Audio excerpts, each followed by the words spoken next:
Hey guys, hey, welcome to the live. What is it? Sunday fun day. Uh, Tomorrow's Monday, eh? Means I got to get up at 4:30 in the morning for work because I got to be in the office for Mondays and Tuesdays. But anyways, thank you guys for being here. I know that, of course, there's like a lot of lives and stuff going on like that. Kent's got the squeaky sound. I hear it. It's like a little cricket, Kent. So of course, Melissa from American Justice is here tonight as well. We're going to drop those documents that Melissa has worked so hard on. Now, it doesn't mean that they're fully complete. It just means that it's a good way there. So, and then, like I said, Kent, it's been a minute since Kent's been on the live as well, but I was also working nights for most of the last couple weeks, right? Up until this week, it's my 6 to 2 shifts on there. But anyways, you guys, if you guys haven't hit that like and share for Jack and Lily, please do. Plus, I got I'm all ready for Christmas. By the way, I told my husband to hang up my Christmas. It's a lot bigger, but anyway, I got my Christmas stuff on. I'm ready for Christmas now. You guys, you ready for Christmas, Kent? Or do you even really celebrate Christmas? Like, do you Yes, do? I love Christmas, but no, I'm not ready yet. Okay. And Melissa, what about you? I'll give my son a Christmas gift and family a Christmas gift, but I haven't celebrated Christmas since Nick was killed. Aw, yeah. Aw. Big hugs there. I know that. I know holidays can be hard, but this year I actually have a granddaughter that I can purchase for, So, because last in April 14th, my only son, is like 1997. What is that now? He's going to be what? 29, I suppose, January 4th. Yeah, dang it. Dang it. It feels like the time just goes by fast. Anyways, you guys, thank you all for being here. I see you, Daphne. I saw you in the house there. Belinda, Ben, my online husband. You guys stay away from him. You guys know that. You know the rules, right? That's mine, right, Ben? Hi, Rhonda. How are you? Hi, Kim. How are you? Okay. So Hi, Sunflower.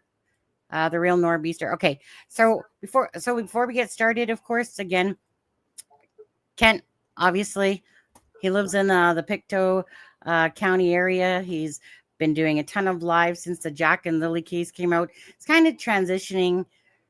Kent, I'm just at a point where I feel like that in this case that it's just, where is Jack and Lily? Like, where are they? Like, come on, you know. We've been asking that since week 1, right? Yep. As in the signs, that's the main question that's right at the top is, where are they? Yeah. Now, Kent, just to ask you, and I know you've talked about this many times, but your perception about how far out you think Jack and Lily would be. If something happened, yeah, and they're no longer with us, I think they would have had to been taken outside of the current search area. But I don't think, like, to any major water source.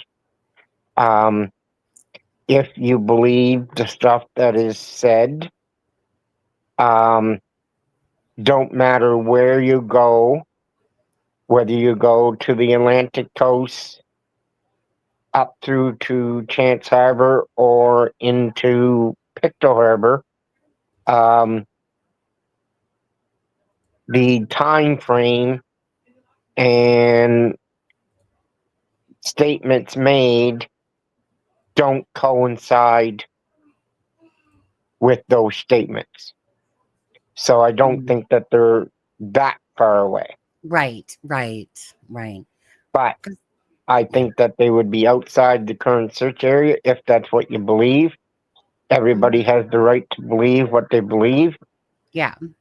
I hope that naive, or whatever you want to call it, I still have hope. And because I don't believe there's any more evidence pointing to them being deceased as there is that they could be alive. It's not a definite either way. For you, right? For And I get myself, that. Right. in my opinion. And like the thing that differs, or I believe in my mind that I differ from most people or most other statements that believe there's nefarious involvement. I believe it would be accidental and Right. no criminal intent. Now, there's all kinds of people out there that says you're foolish, crazy, don't believe it, they did it, somebody did it. Well, like I say, everybody's right to have their own opinion. The evidence one day, hopefully sooner than Right. later, Yeah. will prove somebody to be correct, Lying. Yeah. innocent, or guilty. Yep. And Melissa, just to bring it back to you as well. Thanks, Kent. Just bring it back to you as well.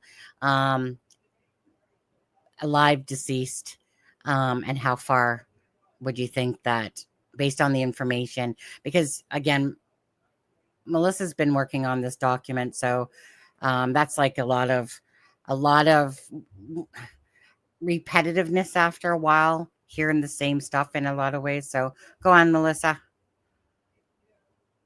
Well, I disagree with Kent on a couple of things. I'm almost certain of the fact that they're no longer with us. And I disagree. I think they're within the search area. I think they're in part of the search area that hasn't been searched within that 5-mile radius of the house. And whether or not it was nefarious or accidental, I don't know. I wasn't there, but I would, and I go back and forth between the two. But I know Daniel Martell's a liar. And so we'll just leave it at that, in my opinion. Okay, so I want to preface this live first of all. Charmaine already had a live, and she talked about the search from today. I'm not going to be talking about any of that stuff at the end of the day. I think that for all the people that were there and that were there to bring awareness to Jack and Lily and to help and aid in the search, that's what my focus is on. Is that obviously something is better than nothing, absolutely. And so please bring me home, and everyone that came out there to aid and assist in trying to find answers for Jack and Lily. That's the part that I care about most. As for the video with Wayne McKenzie on there and the whole flipping out stuff, like I said, we talked about that yesterday. And so I'm not going to get into that part, because honestly, to me, I'm not into any of the drama stuff that happens behind the scenes of it. And so I'm just going to lay that one to rest, because the focus to me is still about, there was 3 people on the property that day that the children disappeared, and what's going to happen, like about, like the searches for Jack and Lily. I heard that there was dogs coming, but I'm going to play just a couple videos first, guys, and then we'll get back into talking about Jack and Lily and stuff like that.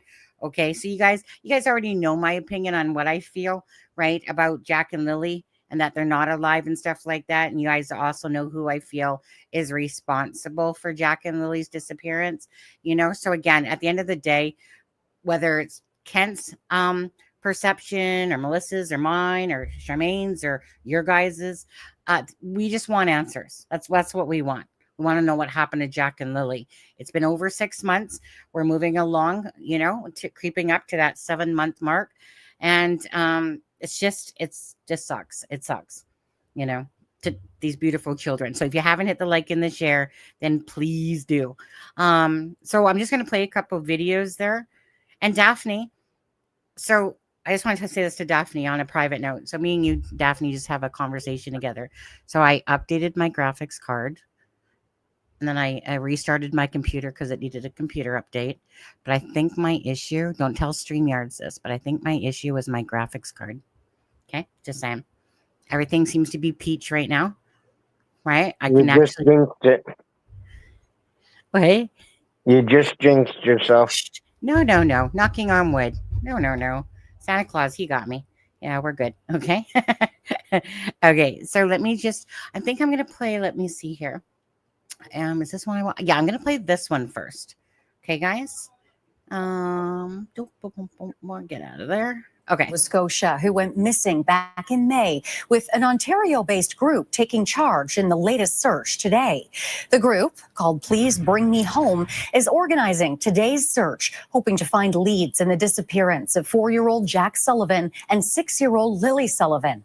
An investigation into the disappearances is ongoing, as police say they're combing through hundreds of tips, video files, and formal interviews. Multiple searches have already been conducted by police of the heavily wooded areas near the children's home. And joining us now is Robert Parker, warden of the municipality of the County of Pictou. Warden Parker, good to have you with us. It's been more than 6 months since Jack and Lily were reported missing. Talk to us about this new search. I think any search is good. I mean, those woods have been searched a lot. The volunteer search and rescue from across the province searched a lot, and the RCMP have been in there with cadaver dogs and everything else. But if another search, any search, like I said, is good. And if somebody has a different angle or different thoughts on how to search, it can't do any harm. I think people in general are a bit, probably we've seen so many searches come and go and so many efforts that have turned up nothing that people are a little bit, I don't know what the right word is, but they're just a little bit hesitant to think that somehow this is going to turn something up, but you can't do any harm. As for the areas being searched, you mentioned that, a large swath of that wooded area has been searched. Will these searches today be looking in new areas or in places that have already been searched? I have no knowledge of where they're searching, but from what I heard from the media, same as anybody else, they're going to be concentrating on the Middle River. Well, the river's quite small there, but runs through and eventually opens up into the ocean, Northumberland Strait. But, I'm quite sure that the RCMP and the search groups have searched those areas before. But again, circumstances have changed. All of a sudden, we have high water now. We had no water all summer pretty near. So maybe that changes something. Maybe that loosens something or whatever. As the weather changes, as the circumstances change, it may allow something to show up. And this group has had some experience, I understand, finding lost people.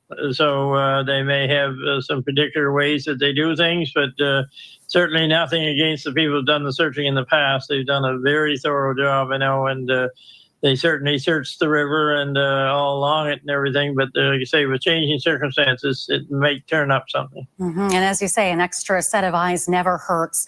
It's been 6 months. What kind of impact is this all having on the community?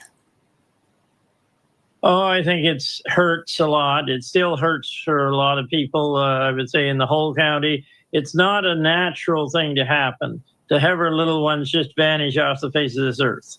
That is not a natural occurrence. So I think there's a bit of hope still there. I have a bit of hope, and I know others have hope. But that hope dwindles a bit, especially now as we approach winter, and we're soon going to be covered with the white stuff, and everything's going to freeze up, including the river. So another 6 months goes by before you can really have much chance of finding anything. So this is a sort of a last chance before the weather closes in on us here, I guess. But no, the county attitude, I think, is now. This is just from the people I've talked to. This is not on behalf of my council. I can't speak on behalf of my council because we don't address this issue. It's not in the bailiwick of the municipality, but it is in the bailiwick of our people in our county. And I think most still hold out a little hope. The two little ones will be found, but that hope dwindles a little every day. It's certainly a tragic story that's had a ripple effect. Hopefully, these children can be found very soon. Warden Parker, thank you very much for being here with us today. I appreciate your time. Just before we go to the next one, Kent, well, I'll start with you, Kent. Before we go to the next video, anything to say with regards to, what's his name again? Robert Parker. Okay, I was going to say it right then. Ooh, okay. I liked him at the vigil there. I do like his forwardness, you know, like he really does kind of wear his heart on his sleeve, this man. I don't know why, but I feel like he's your 20. Like whenever I see him now, like when I see him sitting here, I keep thinking of you actually, like your brother from another mother or something like that. But anyways, do you have anything to say in regards to this particular video? No, just like I say, we can't lose hope. Nope. If we lose hope, the case will destroy you.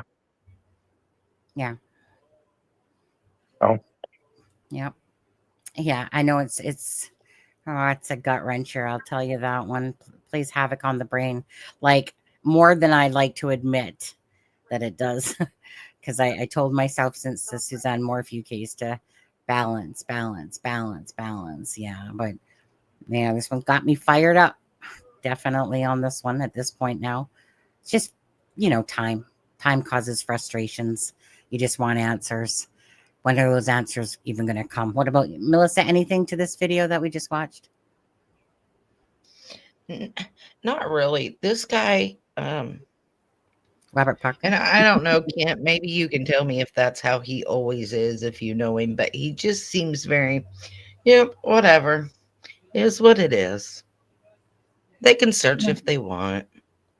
It's not our job to talk about it. Like, he just seems very nonchalant. Well, like I say, what you see is what you get. He's well respected within the community.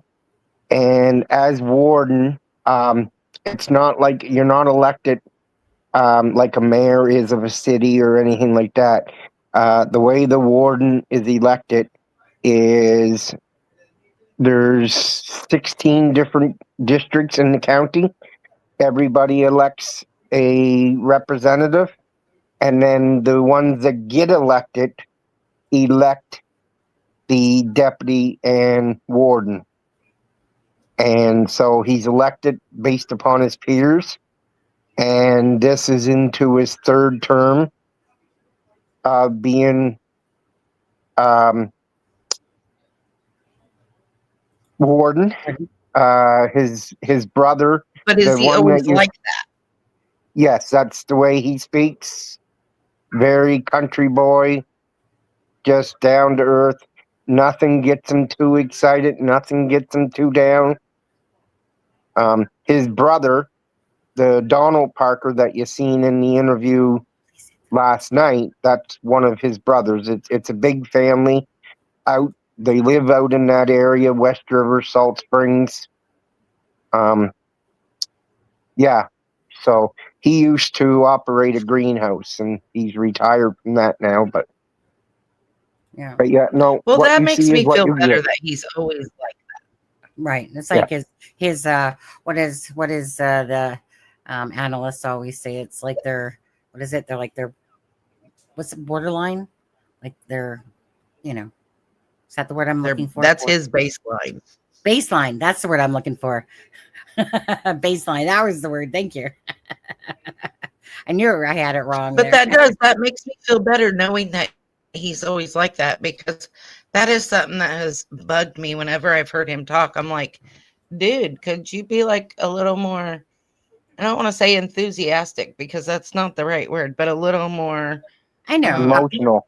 Yeah. Showing some, urgency well, here. If you Can we get watch some him urgency speak, in your voice?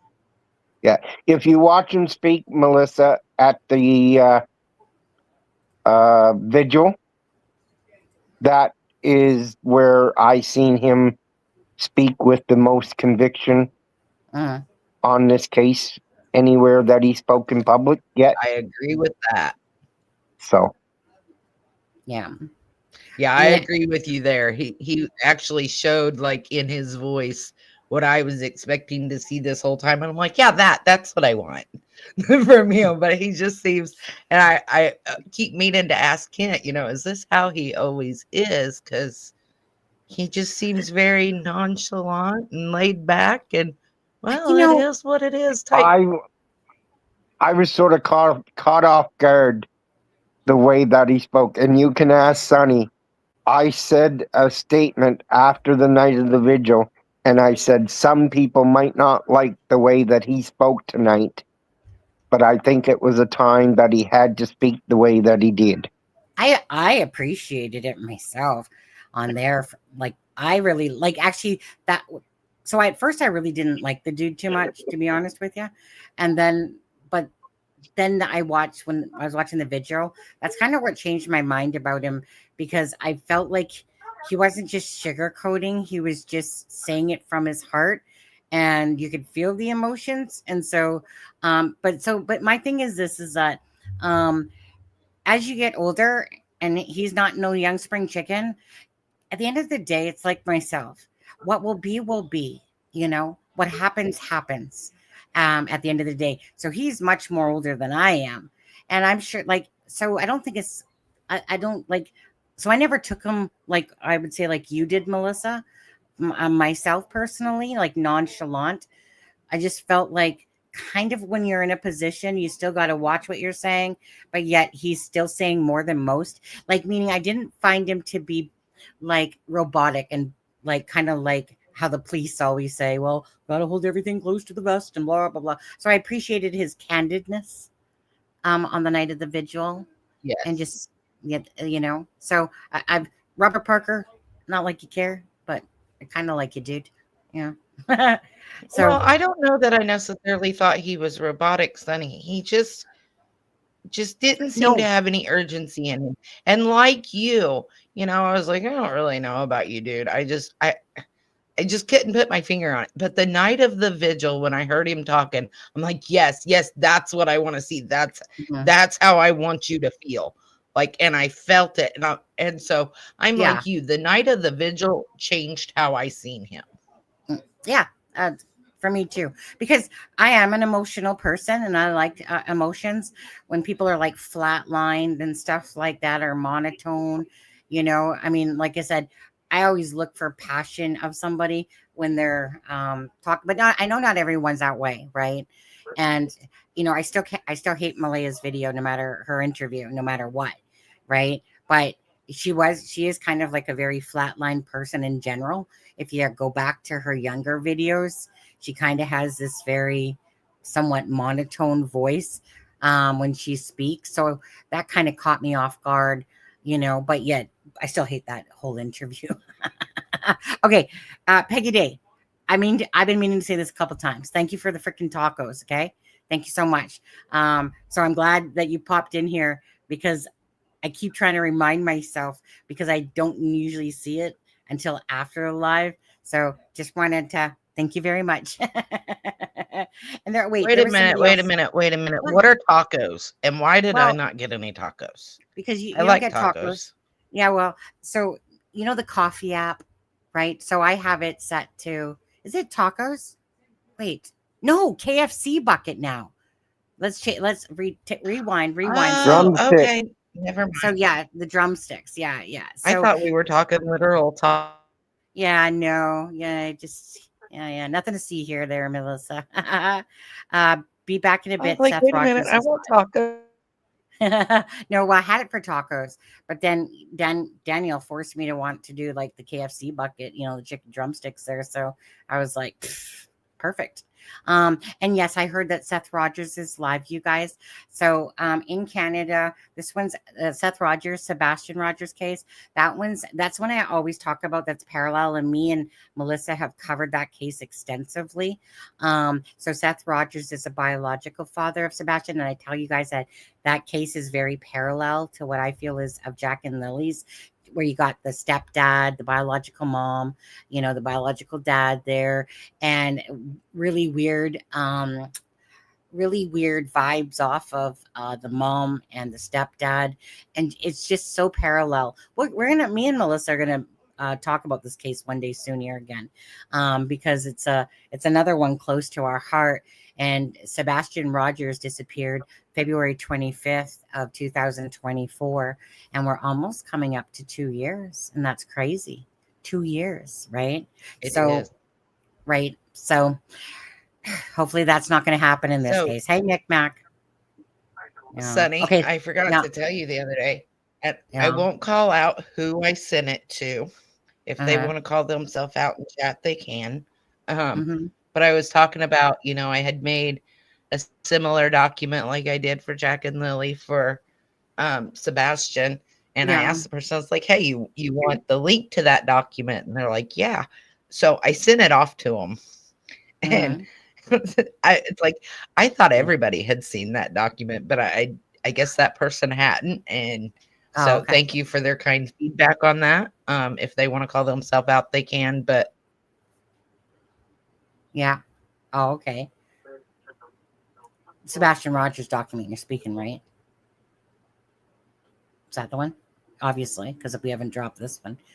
I'm sorry, I'm cut off guard by this comment as well. The only people who have seen the Jack and Lily document to this point is you, Charmaine, and one family member that it was sent to early on when I was talking with them.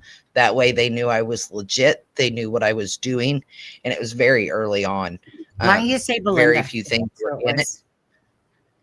Yes, it was. Belinda's not going to care.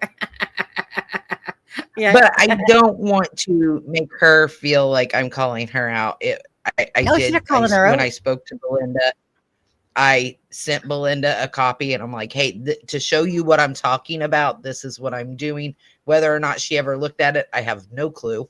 But yeah, I've had several people ask me if they can have an advanced copy of it. And the answer has been no. Sorry, but you'll get it tonight and then you can look at it and share it, and we'll talk about that more later. Okay, so thank you, and we will drop that document soon here, by the way. But let's watch this one here. How long is this one? It's like 3 minutes and 28 seconds, and then we'll come back to some of these because Cindy was at the search for that, so we'll come back to those questions and about the cadaver dogs and stuff like that. Okay, guys. So let me make this bigger. Boom, boom, boom, boom, boom, boom. Don't forget to hit the like and share for Jack and Lily if you have not hit that yet. Thank you, guys. Winter hits for any sign of 5-year-old Jack Sullivan and his 6-year-old sister Lily. These volunteers split into 6 groups and spent a day in the woods of Lansdowne, the rural Nova Scotia community where the siblings were reported missing on the morning of May 2nd. The nonprofit group Please Bring Me Home made the trip from Ontario to coordinate people on the ground. So this will be our side. We're going to follow it way down. Eventually, we're going to turn the river and we follow it up past Lansdowne Lake. About 30 people volunteered to take part in this search, most of them family and friends, all coming together in the hopes of finding any clue that will lead them to Jack and Lily. It's sad, very sad, but it's been 6 months and we need some type of closure to this case. One focus, the area where a drone detected 2 heat sources late on May 2nd, just before midnight. One appears like it could be small object sitting, just 2 heat signatures sitting close together near the water. RCMP says an officer followed up, found nothing, and determined it was likely a bear. But this group wanted to be certain. I'm not sure, but it may or may not be the drone hit where the infrared sensors picked up, just because I see a line coming down from up here and leads right down to our water. I'm not sure. I've got to confirm it later on, but we're just going to take note of it and do a special little search around here, especially just in case it is something. Nothing was found in that specific area, but teams did find a few items of interest. And it looks like it has like underwear burnt, like it's been burned, and it's the t-shirts. So it's a unique design. So we took a picture, we sent it to the RCMP. They then spoke to family and they said that it's not something they recognize. Volunteers also came upon a child's bicycle, a blue blanket, and an old geocaching kit with the children's stepfather's name in it. That's why it's so important to relook, like especially before snowfall, and have a third party come and just take a peek. Not that we're no better than anybody else. It's just having a third party come look is so important. But at times, it got tense. One property owner refused entry where there are signs for no trespassing. Why are you trying to stop us from finding them? You have what? We weren't in the Two field. very dangerous animals. What animals are they? Two rams. A roller coaster of emotions for everyone involved, especially those who love Lily and Jack. It'd be discouraging if none of it means anything. So I'm really hoping that something has turned up, evidence of something. Anything will do. I do feel disappointed too. The main output I was looking for was finding the kids, and that's not what happened today. I do feel like we have more questions, especially with finding things throughout the woods. The RCMP says none of the items found are relevant to the investigation, but with everyone feeling unsettled, the volunteer group now plans to bring in cadaver dogs to do continued targeted searches this week. Angela McIver, CBC News, Lansdowne.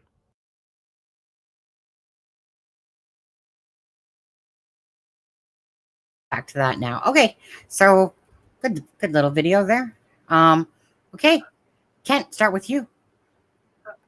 Take on any of that, like dogs coming in. They were checking that spot that was on the scanner radio where there was two heat sources, and then it seemed like, like from I don't blame them for checking that point off. No. I think it was confirmed pretty good on the audio that, hey, you're standing on top of it, so whatever was creating the heat signature, you're standing on it. So we definitely knew it wasn't the kids. That was the two pond swans. And in that area also was the rock from the old rock basement that was covered in moss. I find it interesting that they are getting a dog. They are able to access a private, because I suspect that this is a private cadaver dog. I don't think it would be one of the RCMPs. I've seen a lot of talk today about people saying, oh, dogs are coming back. No, the two dogs that were here, I don't believe are coming back. This is a third dog. Now, whether it's just one or two, I have no clue. But I think it's good, as everybody says, because some dogs will detect different stuff at different time. So, as Robert said, anything or anybody searching is a good thing. Absolutely. Now, we'll take a minute out to say, again, to all the family members that truly are just trying to find answers for Jack and Lily. And to them, like I said, my heart aches that they have to wake up to this nightmare every single day. I've always said, doesn't matter what case I follow, whenever there's a case, when there's no answers, and a loved one or loved ones have to wake up with this hole that's just so there in their hearts, to have to deal with something like that has got to be the most excruciating pain that I would never wish on anyone. Because, there's like Melissa there, her son died tragically by murder. And, you know, but she at least has a resting place. Like, she knows that her son was found, you know, and has that moment. But the ones that don't have any answers and don't know what happened to a loved one, I just could never bear. Like, it's bad enough Melissa has to deal with those type of feelings, you know, every birthday that comes around, every Christmas, you know, all those special holidays, you know. But imagine never knowing or not knowing where someone is that you love. It's just, it's beyond repair that people have to deal with this type of heartache. And that's what makes me even more angry about cases like this, when there's just no answers. And just because of being an empath, you just can't help but feel so horrible inside. That I feel horrible for Jack and Lily, but that's not even close to what the family members that really want answers for Jack and Lily feel. What doesn't matter what side of the family you're on, all three sides that truly just want answers found for Jack and Lily. There's no words. There's just no words on there. So again, for Bring Me Home, please bring me home. Thank you, and everyone that has come in to try to help search. Now let's talk about this quickly as well. Cindy was. You're going to hold on. You think I'm moving on from you? I was going to say something. I thought you were done, but you go ahead, and then I want to. No. Go ahead. Go ahead off this, Melissa. Okay. So I am one, and I've said it before, I will give props where props are due. And I'm not saying that what was done was perfect by any means, but I want to commend Cheryl, which is a friend of Malaya's, and Cindy, which is Malaya's mother, and Haley, for being part of this search, because that is something that I've wanted to see. I've wanted to see Malaya's side of the family at these vigils. It's not that I want to feel their pain, but I want to see that they're doing something. And so I commend them for being in this search. Thank you for going out there and searching. I wish it were Malaya, but if it's not going to be Malaya, at least it's somebody close to her. At least it's somebody who cared about these kids and they cared enough to do something. That being said, I find it really weird, and I'm not saying it's connected. Okay, I'm not. But I thought it was really ironic that the geocache that they found, Daniel Martell had been to that site on May 3rd, 2014. And the kids went missing May 2nd, 2025. I guess in some small regard, that gave me, like, I don't want to say hope, but it did, I guess, kind of give me a little bit of hope that, okay, maybe they're in that area. Maybe they heard Daniel talk about this. Maybe they're in that, you know. And then when I heard that nothing else was found of significance that related back to the case, I was like, well, you know, shoot, because I really, like, I know that was a weird little hope to have. But, you know, Nick and I used to do those geocaches, and we had went on a marble hunt. And we actually ended up finding the dang thing, thanks to Nick, because I was not good at it. But I still have that marble to this day. And so I thought, you know, that was kind of a odd thing to find. Not that it's related to the case. I just found that it was odd. But I want to give props to Malaya's family that was out there. And, you know, yes, my son, I know where he's at, but I also know what it's like to have a missing child because he was missing prior to that. But I don't know what it's like to have one missing for a year or 2 years, you know? Yeah. And so, yes, I can put myself in their shoes, but only to a certain extent. Right. Yeah. Because, I mean, I think it was a week, you said. Was it a week for yours? For your boy? Yes. He was missing a week, 6 months before he was taken. Yeah. It's all just heartbreaking, you know. I just, like I said, the whole thing. I can't. Okay, so going back to you, Kent, what do you think about the fact of Cindy? So, again, to Belinda, to Chelsea, Cheryl, Haley, Cindy, I'm glad to see that Cindy came out, to be honest with you, on this one. Nice to see. I think on the first vigil, she kind of peeked around, not for very long, though, like when the first vigil was out there. I believe that, I absolutely believe that Cindy has her gut feeling about what happened to Jack and Lily. But I don't actually think that she knows, you know, where they are, the true story behind it all and stuff like that. And we'll see. But I am glad to know that she had come out. And again, to everyone from Please Bring Me Home to the people, everyone that helped in the search. I'm not here to knock anybody down. I would have liked to have seen, of course, like the Martells and Mackenzies joined forces with this. But Kent, let me ask you about that. Do you know on like, or is it just being said, what was the reason that the Martells Mackenzies weren't part of this search for fire trucks? Do you know, or do you just simply don't know? No, I don't know. I would suspect the reason why Daniel, Malaya, and Janie, in my own mind, I would see why none of them would be at the search, physically searching.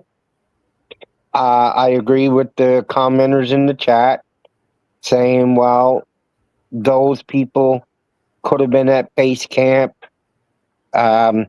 doing hot chocolate and stuff like that. But I've seen stuff in Facebook chats saying that they didn't have much of that stuff either.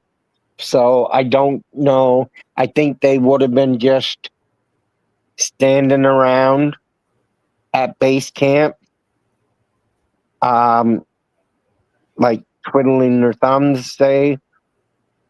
So I don't know if that would have been productive.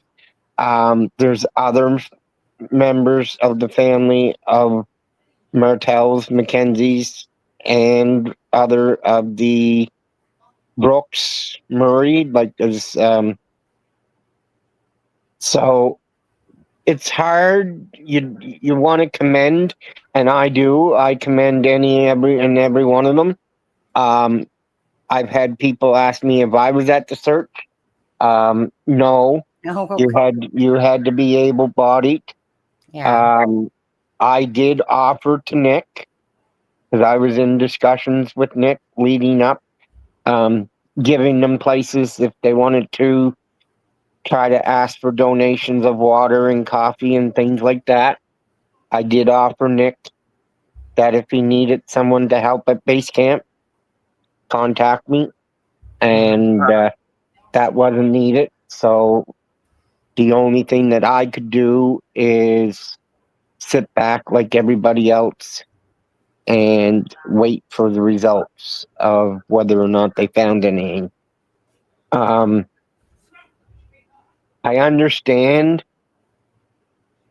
everybody saying that they hope they would have, like, because at even one moment in the interview, I believe it was Cheryl. I don't really know, but I think it was the one that was in the right. On one of the interviews I seen, they made a comment like that they were hoping to find the kids today.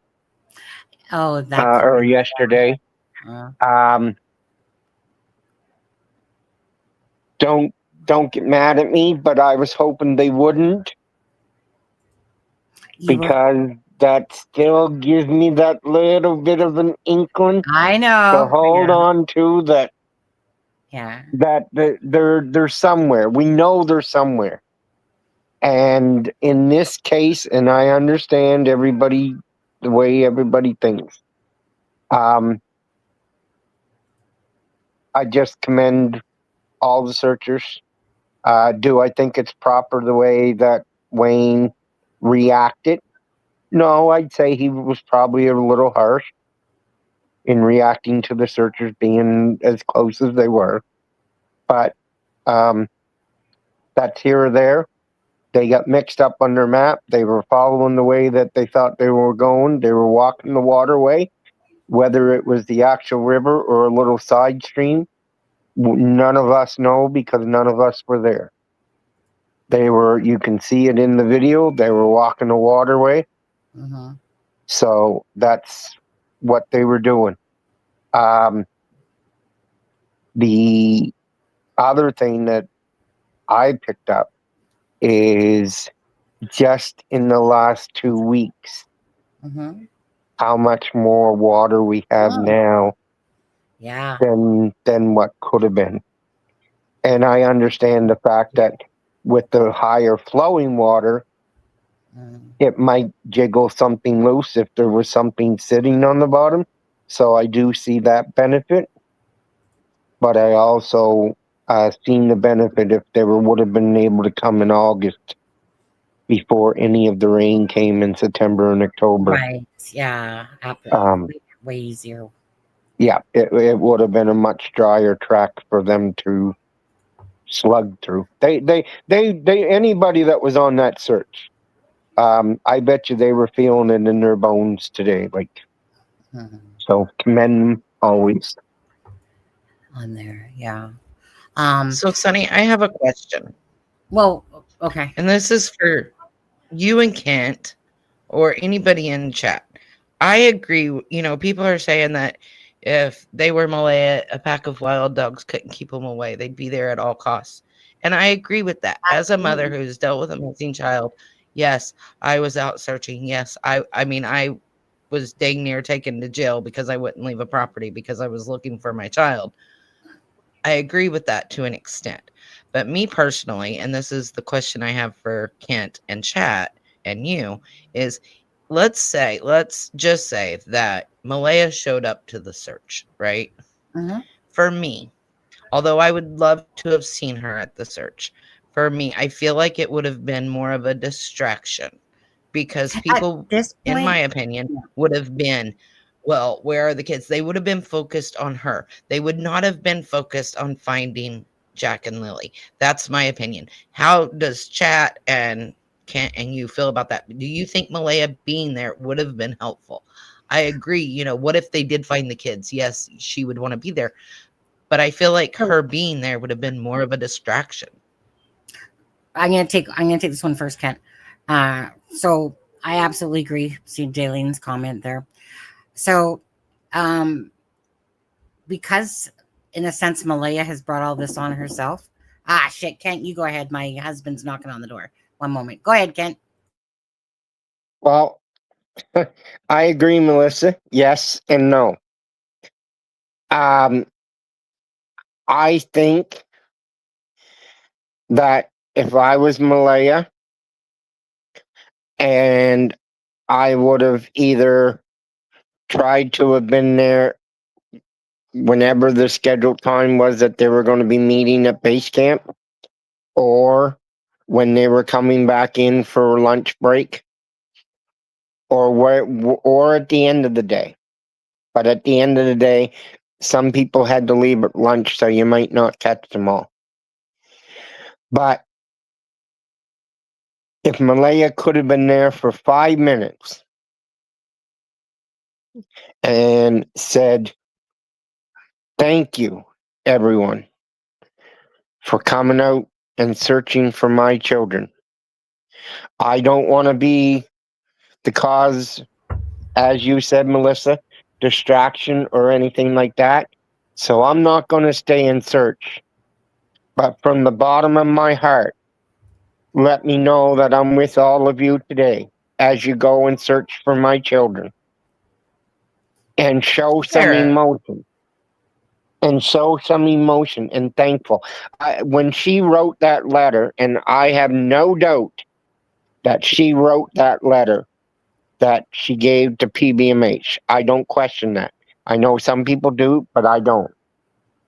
However, I think she could have recorded it in her own voice and showed the emotion.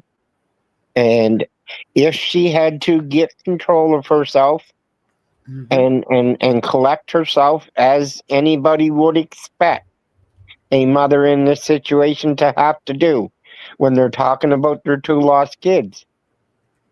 She could have paused it, collected herself, and then continued. And I think everybody in the chat would agree with me in saying that's what we're missing. That's what we can't understand, is how come Malaya isn't out there showing any emotion,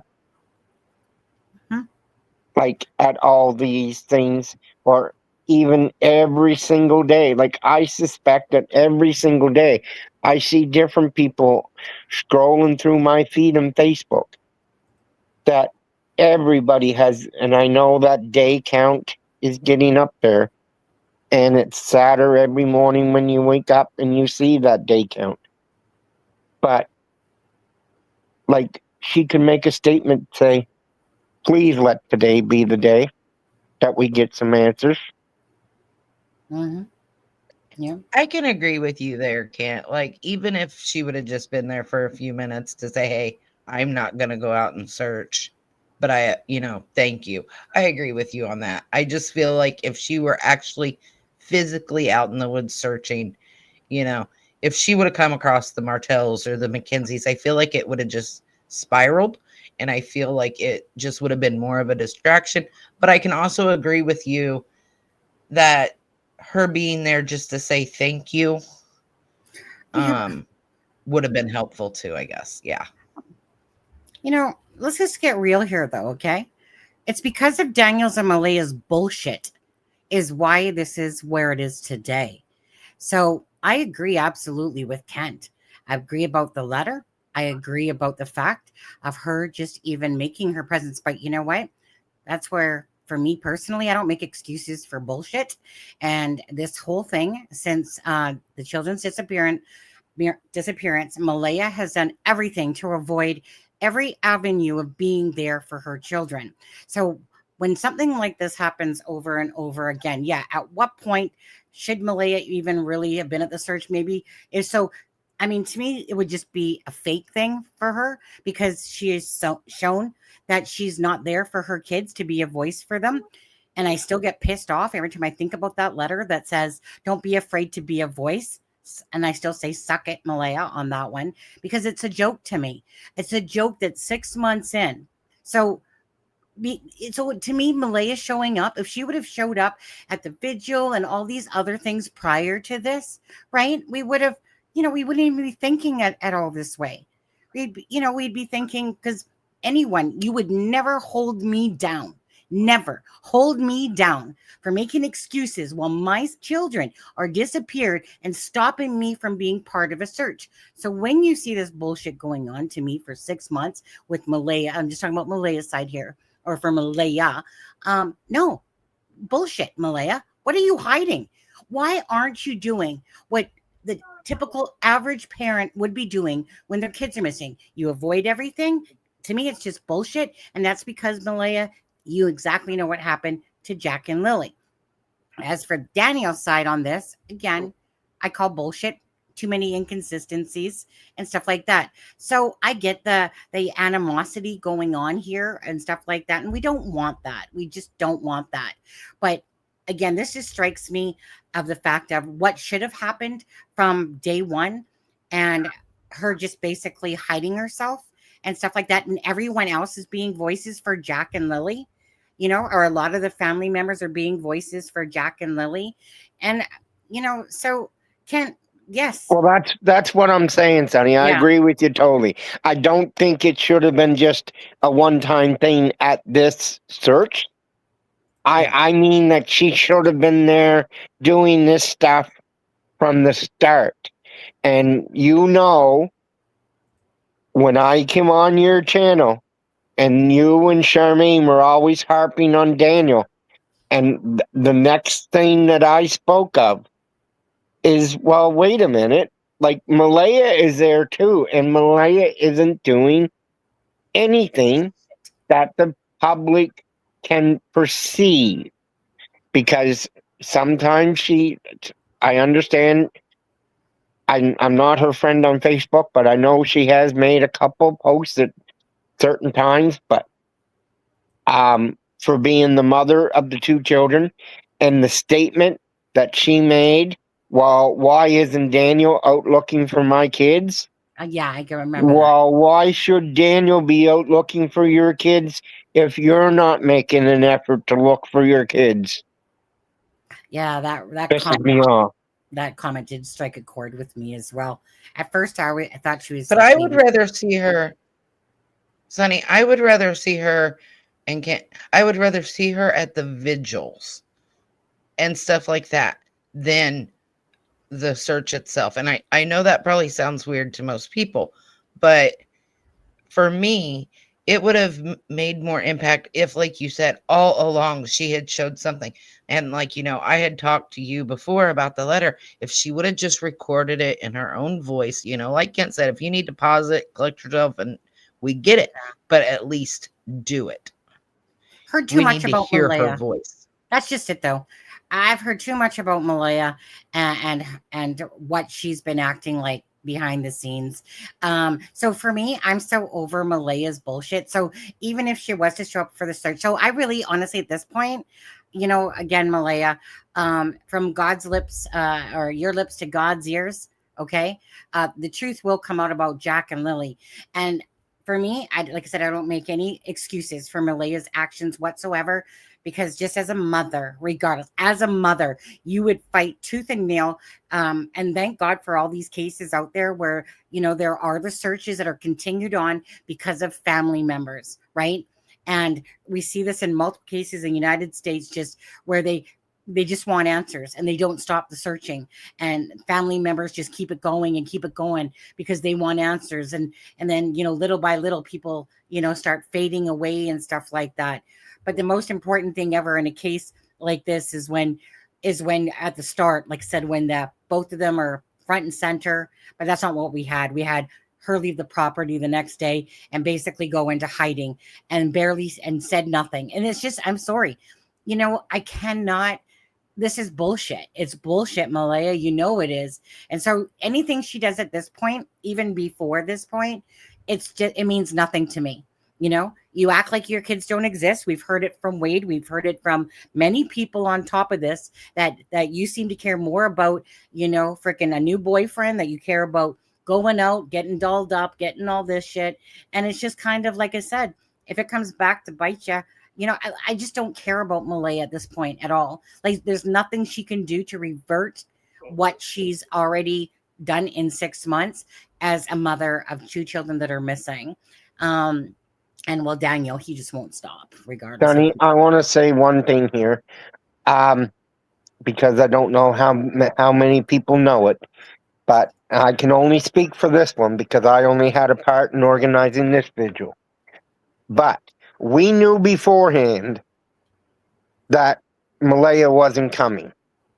Yes. When we talked about doing it and we asked for her approval, her response was, yes, but don't expect me to be there because I'll be doing something at home to mark the occasion myself. Correct. And then after that happened, then we find out that there's a gathering at the house and she's decorating cupcakes. Yeah.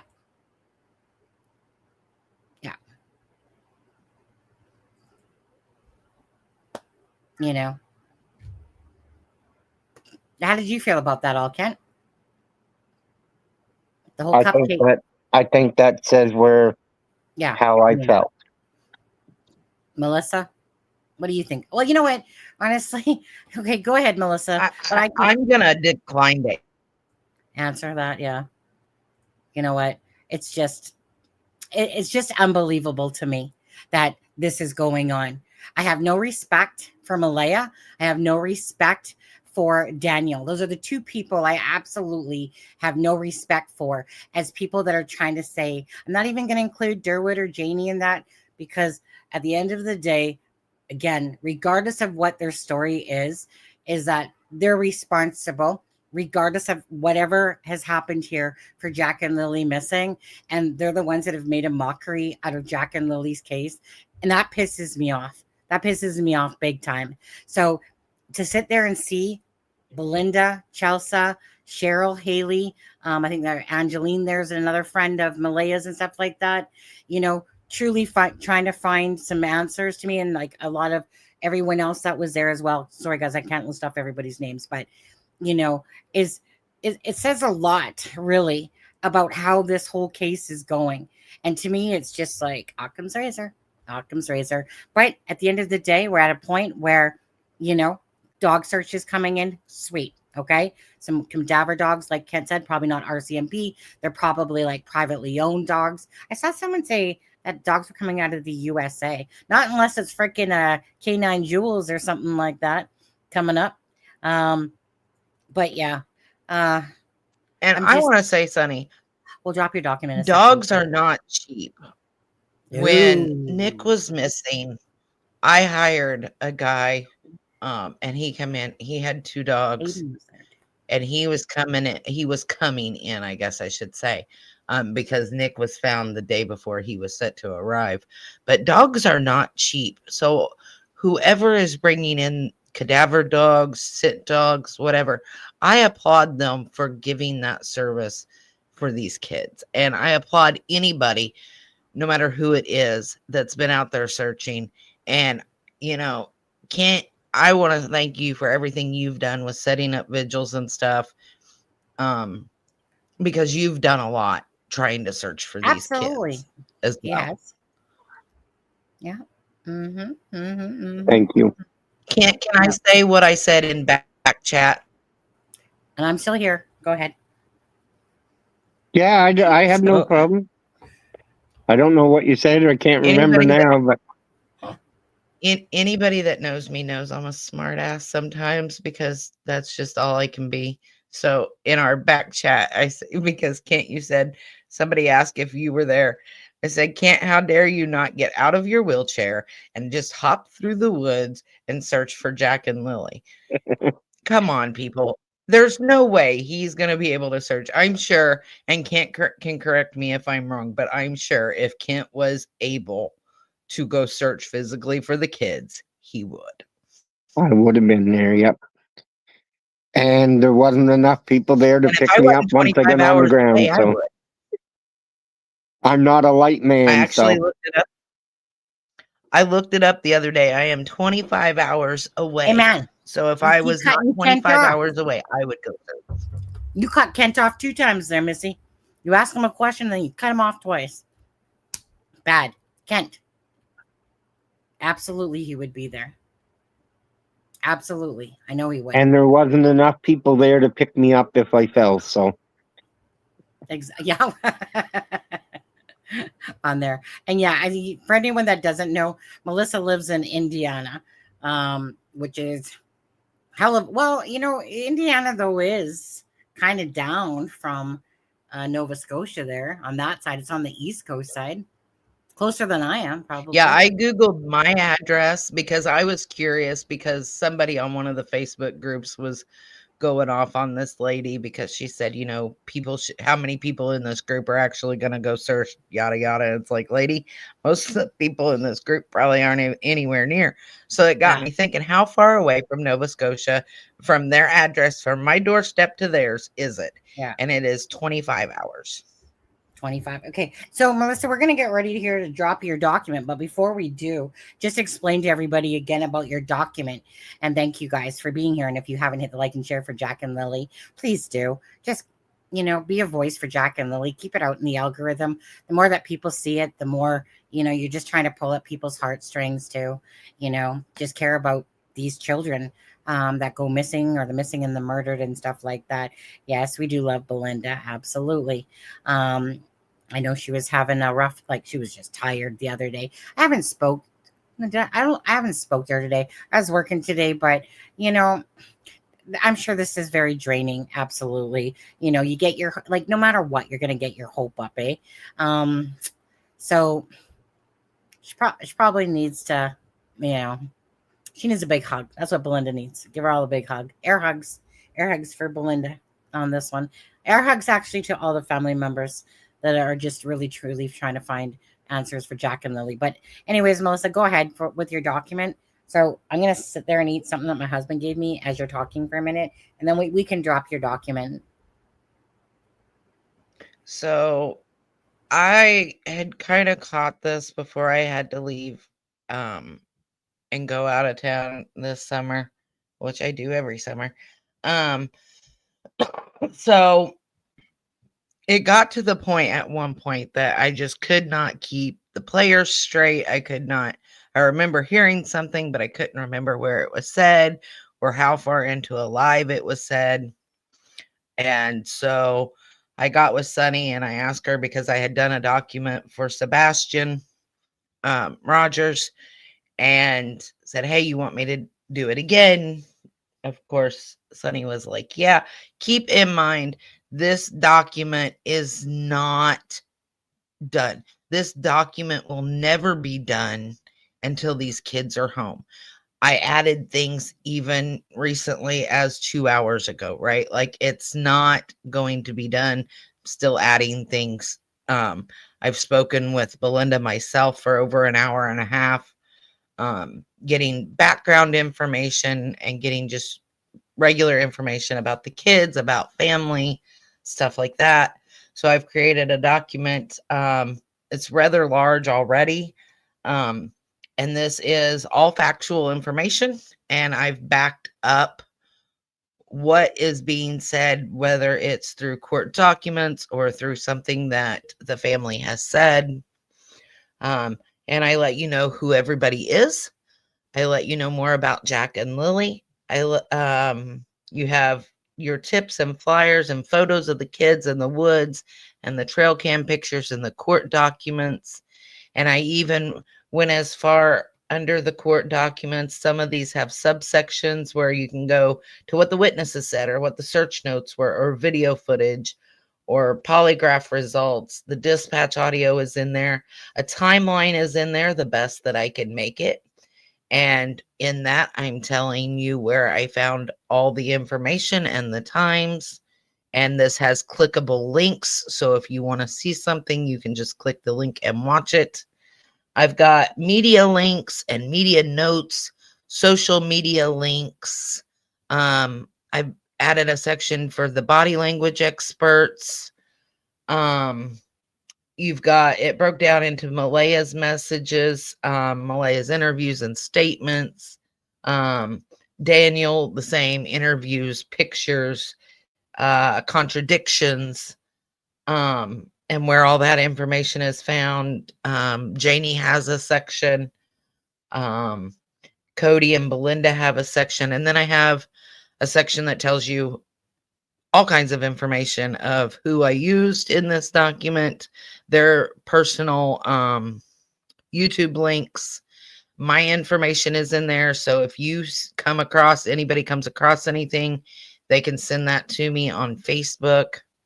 It also is my YouTube link. It's just a huge compilation of information. Somebody asked me if there's anything good in it, and my response is probably not, but it's all the information that is factual and can be backed up, and it's all in one area to help those get the factual information out there.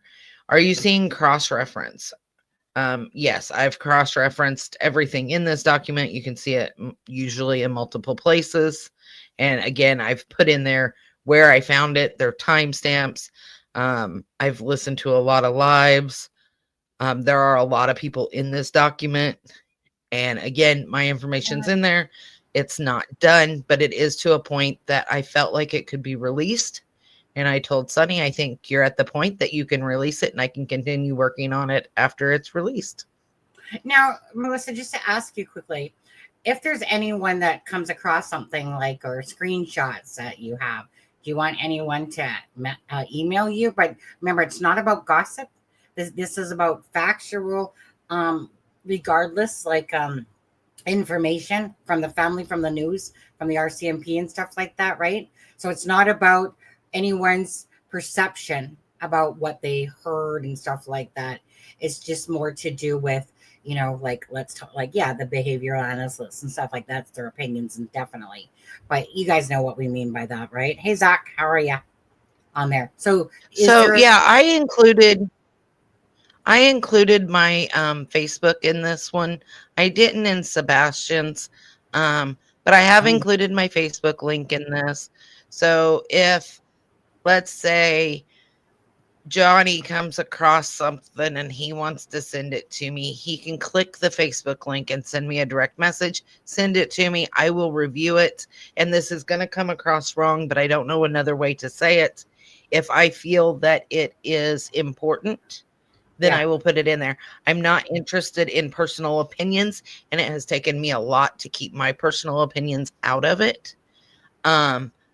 But yes, I invite anybody, and that's why I included it in there. Send me a message. I got a message actually today of, hey, look into this. And I looked into it, and I felt like there was enough there that I actually went ahead and added it to the document today, because I thought it was interesting. And I thought, you know, this is something somebody else can look at, you know. So I'm not saying that it has to be perfect, but I am not opposed to adding things in there that I feel need to be in there. Like the bulk of the facts are in here.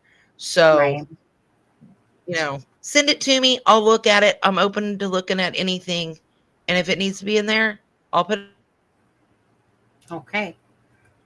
And I'm going to drop the link now for the document for everybody.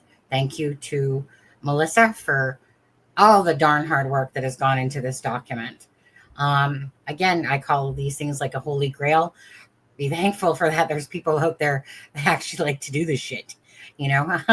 And Melissa with Sebastian's, like I said, it's a big task to take on. It's a big task to keep up with, but it's a big task to take on. So that's the document there. I'll pin that. Let me see here. Google Docs. I'll pin that to the top right now. Replace pinned message. And we'll put that up there. Okay, guys, for the documents. Sunny, will you be doing a community post link? Let me see here. Go ahead. Ken, you got anything to say with regards to this at all?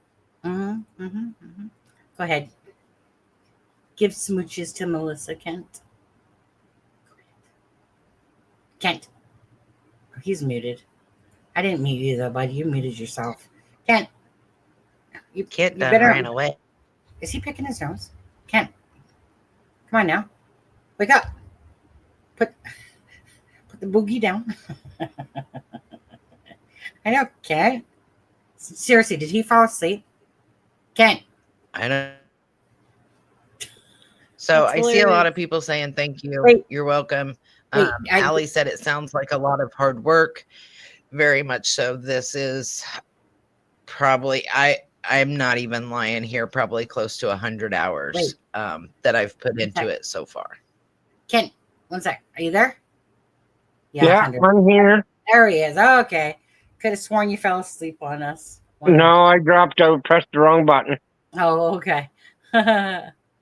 Okay, so let me just see that. But anyway, so Kent, did you have anything with regards? Have you? Yeah, I mean, you really haven't looked at this, but yeah, and maybe Kent, if there's something you come across too that you don't see in there, you know, whoever, right? Yeah, I think it's very beneficial, and I'd like to thank Melissa for putting something like this together. I think it, like I said, I haven't seen it. I haven't seen the one that she done on Sebastian Rogers, but I think that there is so much information in this case that if you have it in one spot and just be able to go and search in that spot for it. Yeah. Sonny, can you imagine like all the CTV or CBC interviews? You don't have to go and sit there and find them all to try to find Daniel's comment no more. You just go to this document and pick out which one you want. Right. And I will say on that note, if this is something that Sunny taught me. If you go to the document and you hit Control F, you can search for a specific word and it will take you to every place it is in that document. But I have put together like contradictions. And when it comes to media links and social media links, I've done timestamps of interviews where this was said or that was said. So, it's all, like Kent said, it's all in one spot. And I tried to give in some, not all, of like CBC and CTV, kind of this is the vigil, or this is Daniel Martell speaking, or this is Durwood, or whoever. I'd like to say To make thank it a you for little including the vigil in case there's anybody that didn't see it as well. I did actually. I have it in there twice because it took so long for you to get back to me. I put Sunny's or Char's in there where she had played it, and then you had sent me the link, so yours is in there as well. I will say, Kent, I'm sorry. I do not have you in the resources page because for me to do that, I would have to give out your personal Facebook. So, but I do want to extend a thank you. And you're welcome, Belinda. Thank you so much for talking to me that day and letting me get to know you and your family much better. And my heart goes out to you. I feel like Belinda was she was stalking us, waiting till that moment. And then all of a sudden she's peeping up now. Because I knew Belinda, did you just come in now? Truth. Or were you here for a while? Because I know she's probably just exhausted and tired. Yeah. Sometimes it's like my son. Whenever I feel like I just need to give him space, kind of like Belinda, right? Don't want to overwhelm her. She's got so much going on, a lot of hope, a lot of sadness and stuff like that. So love you, Belinda. Tammy Cruz, the rock basement. Like I say, this land, there was former homesteads on it years ago, and the way that the old timers used to build basements, they would take sandstone, they would chip it down to square blocks and stack them like you would stack bricks, and that's how most of them were dirt floor basements. But the rocks would be built up for the walls. However, if they just wanted like a crawl space or a full basement, and then they would build whatever type of building they were going to be building on top of it. What are we talking about? Did I miss what we're talking about? Tammy Cruz asked what a rock basement is. Oh, okay. I got rocks in my head, so different story. Thanks, Belinda. She says love to us all, by the way. Zach says he has a question. What's your question, Zach?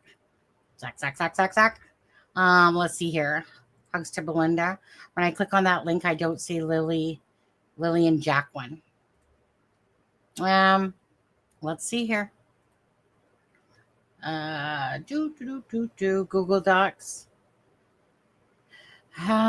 Oh, yeah. Let's see here. Yeah, it's all there. It's all there. You just need to scroll up. Just scroll up. It's there. I just clicked on the same link I dropped. I think that's a you thing. Yeah. Zach says, Maura Green says, Belinda, I send you strength. I keep seeing these little boxes, but you guys must be using like an Android phone or something. Love to you, Belinda. Also, what do you think about them not letting searchers search? We talked about that at the beginning of the video, Zach. You'll have to go back in the replay and rewatch it. What did we say? What? What did we say? Well, we all had our own opinions about the search. Oh, you talking about the video thing? Yeah. Yeah, we didn't really talk overly too much about that, to be honest with you, Zach. If you're talking about the video, and stuff like that. Like, yeah, I'm not gonna lie on that one. I'm just gonna say go back because it's something that I'm not really One thing to keep the focus on. yeah. So I would say, yeah, Zach, on that one, go back to the start. Because it's just something like that. I just want to say I appreciate everyone, myself, that ended up being at the search, no matter what. All the people that really just wanted to be there for Jack and Lily and try to find answers. Say versus the negativity. Charmaine goes on her live. She talks about the whole, stuff to do with the searching and stuff like that. But I just whenever I deem something is more drama and then it loses a focus on something, I'm just not really into that. So I feel like something like this, I would just rather kind of douse it, because the importance here is about people that showed up to try to help find answers for Jack and Lily that were out there in the cold and long day and tired and all that stuff. I'd rather personally focus on that stuff than that video today, because we focused on that yesterday. I love you, Zach. So yeah, yeah. Let's see here. Now, Melissa, you said you had wanted to go after we dropped the thing. Are you ready to go for yourself? I'm good if you want me to stay on. Well, I only really want to touch yeah, just yeah. Can I explore core American Justice? Where can we make a donation for all of your hard work? I don't need a donation. If you want to donate something, Shar has a thing going on right now where she's providing Christmas for kids, or you can buy Sunny a coffee or a taco or a KFC bucket, anything like that. This is a labor of love for me. This is something I do because of my own murdered child. So this is not something I do to get money or anything like that. There's other ways you can donate. Like I said, Sunny, Shar. Well, I would say, yeah, if you're looking to do something, just add it to the Christmas thing that Charmaine's doing and stuff like that, eh? But I appreciate, that fact that you wanted to do something for Melissa there. Christmas daddies or coat for coat, yeah. Well, yeah. Oh yes, Sunny, and not having a working microwave for a coffee and tea was a surprise. Tell me that didn't happen. I think at the search she's saying yes, and not having a working, that gotta suck. Well, that's what I was saying. Suck balls. Especially coming in at midday after being out there walking, stretching through water and the trees. But I offer it, but I don't know if the facilities were capable of it where they give base camp. So. No. And Kelly Dobson, this is Melissa, American Justice. Underneath, again, she's the one that's done up this wonderful document for Jack and Lily, and just a shitload of information. And of course, you obviously know who Kent is, I'm thinking. Kent is from Pictou County up here. And Sunny, who's Sunny? Sunny's from Western Canada, over in the heart of Vancouver area, pretty much. And West Coast. So it's only 7:05 here, but it's getting like 11 o'clock for Kent and 10 o'clock, 10:05 for whatever. So the only thing I kind of really wanted to talk about, and honestly, and I haven't actually read the whole thing, but I know we got to at least pick on Daniel once properly before we head off for the night. So let's see here. Let's see this post. Let's see. Share, stop screen. So again, thank you, Melissa, for your document. You're welcome. Next time I'm not waiting 6 months in. Next time we're just that I do a document, we're just gonna start from the beginning because it's so much easier that way. Right. Isn't it hard to catch up? It is because there's so much. It is, and it's a lot of hours because I first have to watch it, right? And see if there's anything in there that, and I hated it with this case that there's so much overlap. And Sunny and Dolly But with like I their said, this 4-hour document lives. is not. Yeah. Right? She probably wants to hurt me at that point, but whatever. Thank God Or- Sunny taught me the looking at transcripts and Control Yes. F is all I can say. Because if Yeah. you hit Control F in a transcript or even this document, type in a word, it'll take you right to all those areas. But Well, Sunny, maybe you should it's teach just somebody else. Maybe you should teach somebody else because somebody else had a problem finding that stuff last week. But he won't now, American Justice. You will be his savior. Yeah. Well, Control. Yeah, because and please go ahead. Sorry, please pass this document on. Yes, I did it for Sunny. If Daphne it's for or everybody. Justin or DT or whoever, I don't care. Pass it on. This document will be shared with Daleen. Yeah. And if she decides that anything in here needs to be forwarded to RCMP, she will be doing that. I'm leaving it in her hands because I don't want to overload RCMP with bullshit. Yeah, and it is on the Facebook pages, or sorry, on the YouTube channel here as well on the Well, posts. So I did all I can say is let A Balance find in himself. Yeah. I can't. Maybe He after is we not roll in him this down. document. Maybe after we roll him down a hill, eh? Okay, so I just want to bring this up because I never actually fully read it, but I know it's a typical Daniel post regardless. So let's see what this, whoops, wait, no, I don't want to launch that. Just He made 2, eh? Hey? Which one is this? Because he made 2. Oh man, why did I was there another one? Was there another one? Well, what's this one talk about? This one says, I want to make this fully known. Don't downplay the intentions I have towards finding them safely. I talk openly without, God, I almost am bored already reading it. Yeah, no, the other one was much more shorter. Oh, okay. And 1 second here. So let's see here. So then somebody replied to this one too. But anyways, it says, I talk openly without recourse. If you don't approve, just read. I've delivered everything ongoing to the public in the means of finding them. I'm the one that asked for the polygraph exams first. Through investigators, my phone, and I said, I owe you through. Daniel, that's THREW, by the way. Okay. But he's probably talking to his phone. Anyways, investigators of my phone and said, take it. I released the pink blanket. Oh my God. You don't have to really read this. Yes, I do. Okay. I know. Seriously. Check. Okay. Yeah, let's talk about that pink blanket there, Daniel. I released the pink blanket to the public. I released that me and the family were seen on CCTV the day prior. You released that?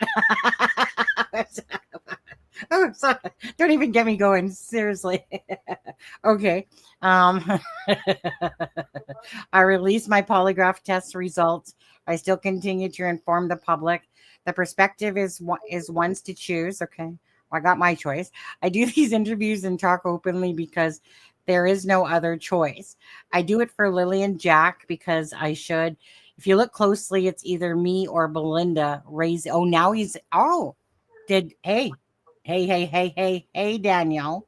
You're giving her credit. Are you giving Belinda credit now? Oh, are you? I feel like he's growing as a person all of a sudden. It might be a minute, like a 0.0001 step. Hey, Did AI write this for him? What'd you say? Did AI write this for him? Yeah, right. No, because it would definitely been better punctuated. If you look closely, it's either me or Belinda raising the only awareness. I want you to know, I want you YouTube creators to know, and every other family member out there, that it's just Belinda and Daniel. Well, now Daniel's included Belinda. That was very nice of him, Belinda. You know, it was a long time coming, eh? It only took 6 months. Oh wait, no others fucking will. Oh, the tone just changed there. They don't have the willpower to stand up and raise awareness for what we all want. Reputation means nothing. There's nothing left. My life has been a full fucking display for the world to either support or commence destruction. But by attacking me, you're attacking the closest voice they have. Oh my God. I seek the truth just like everyone in this group. If you don't support me, you support finding Lily and Jack. If you don't want to support me, then continue on the warpath you have chosen. Don't attack individuals that support because they have a different perspectives. I don't know what's going on with the typing, but whatever. That then your own. It's foolish and arrogant. Which I am sometimes. I am. Okay, he's admitting that too, because I told him he was arrogant. I told him he was a narcissist, and he's like, well, maybe I am. Everyone has a big heart, and we want the same outcome, and that's to find Lily and Jack safely so that they can return to a normal life. Something simple, such as going to the playground or going for ice cream or even playing with children other night. What else do you got to say? Where else? Where did we leave off here? Children might seem normal, but I'm guessing they are not obtaining those luxuries. I'm not aware of the location, but I think we all know they are not running freely or simply enjoying kid things. Support or attack. The goal from the beginning is to find Lily and Jack. Okay, wait. Okay, so hold on, because I want to show the post that someone, you guys, this is not funny. Daniel, to me, is comical because of all the shit that he says. But Jack and Lily, this part's not funny. And this is part where it's kind of like Daniel, he just won't stop, But hey, I mean, thank you for giving Belinda a little bit of credit. Thank you, Daniel. I mean, I feel like times are changing here. But anyways, but I'm so over his posts about this shit. I mean, for people that want, I mean, it becomes like a mountain of shit to me.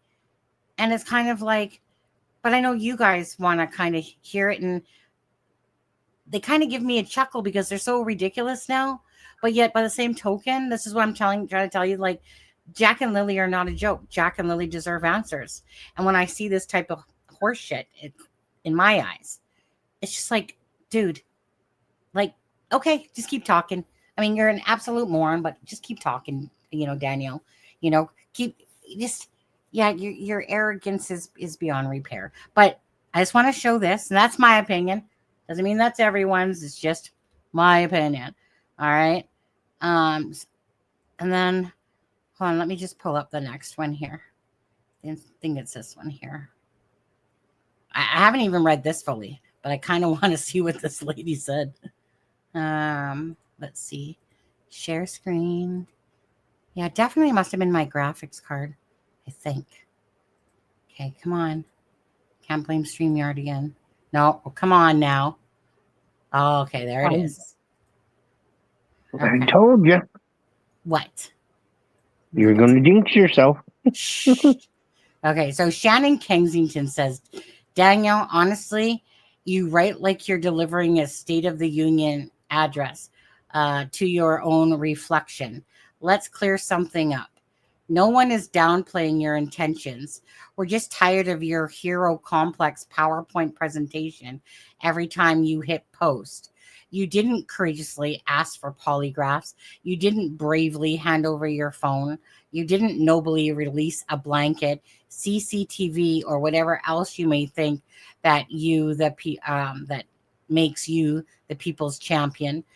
Those aren't badges of honor. They're basic expectations when children are missing. You keep saying your life is on full fucking display.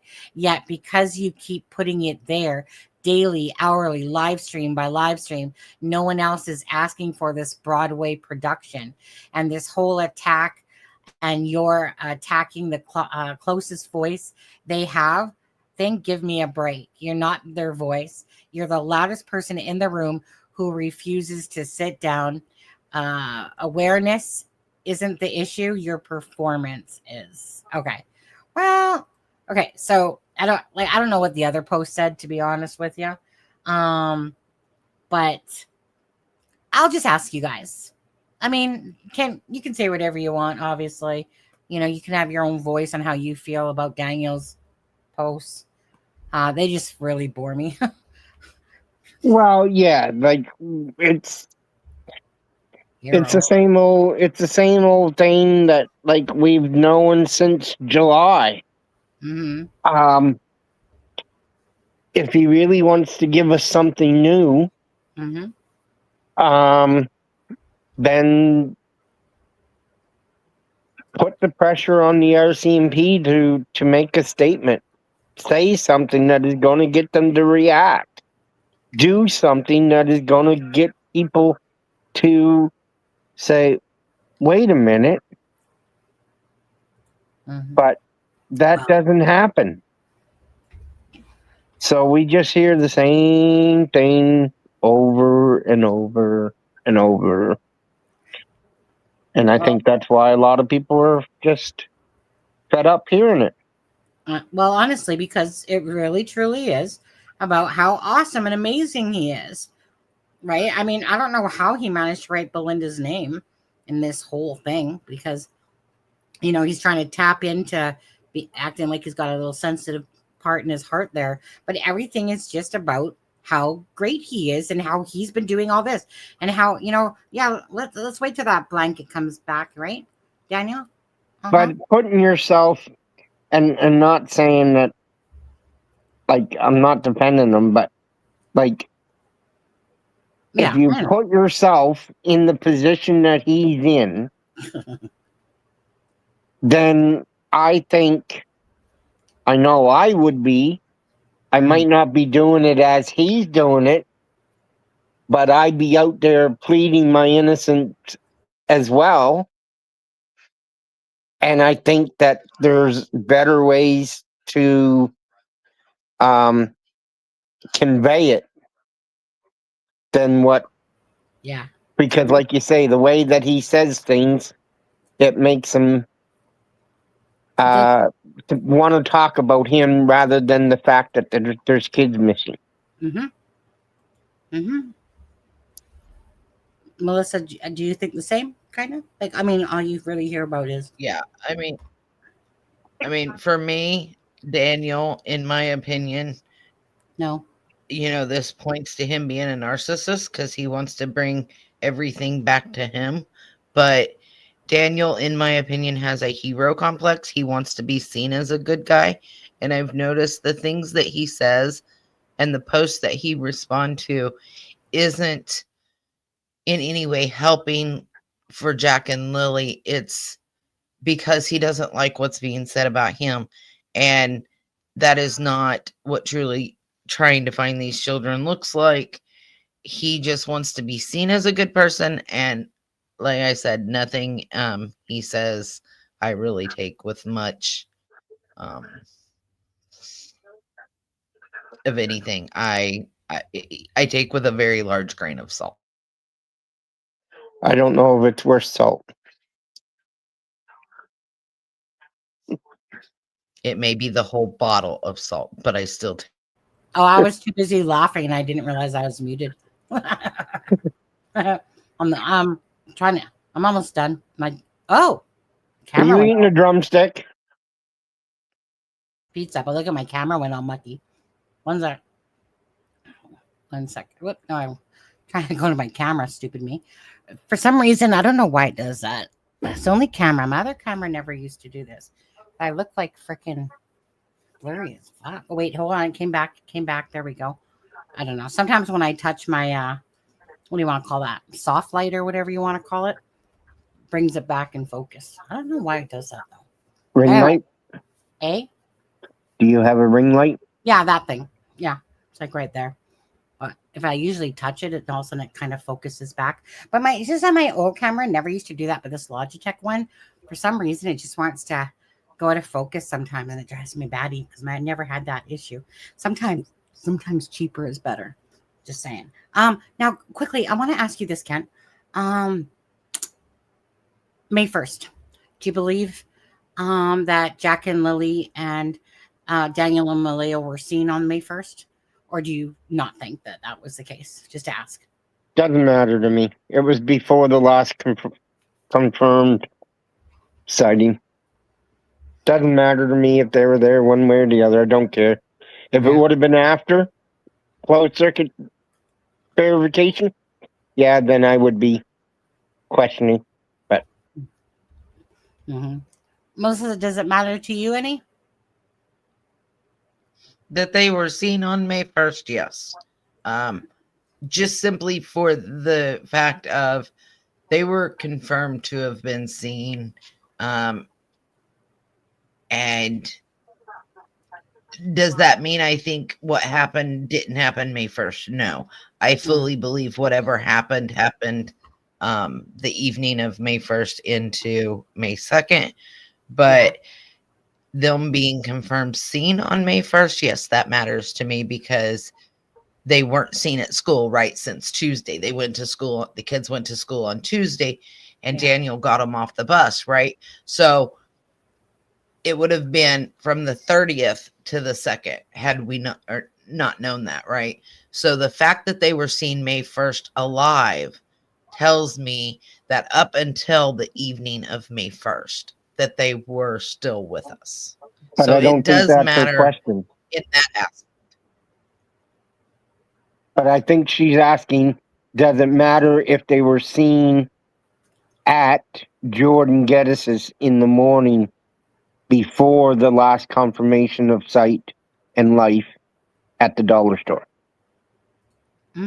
So if we're talking about them being seen at Jordan's, no, I don't really think that that matters.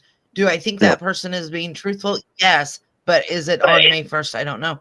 But them being seen at Jordan's doesn't really matter because they were seen later in the afternoon, right? That's what saying, matters the most. That last verified sighting. That is It's about the lies, right? Right, Daniel? Right, Daniel? Pink blanket, Daniel? Right, Daniel? It's about the lies. You can't say that anybody else is lying or not because you don't have other verification proof of it other than a person stating it. About what? That they were there that morning. Oh, yeah. Right. I mean, to be honest with you, I'm kind of stuck in the middle on that one. Right? Right? Like, I believe them because they say they seen what they seen.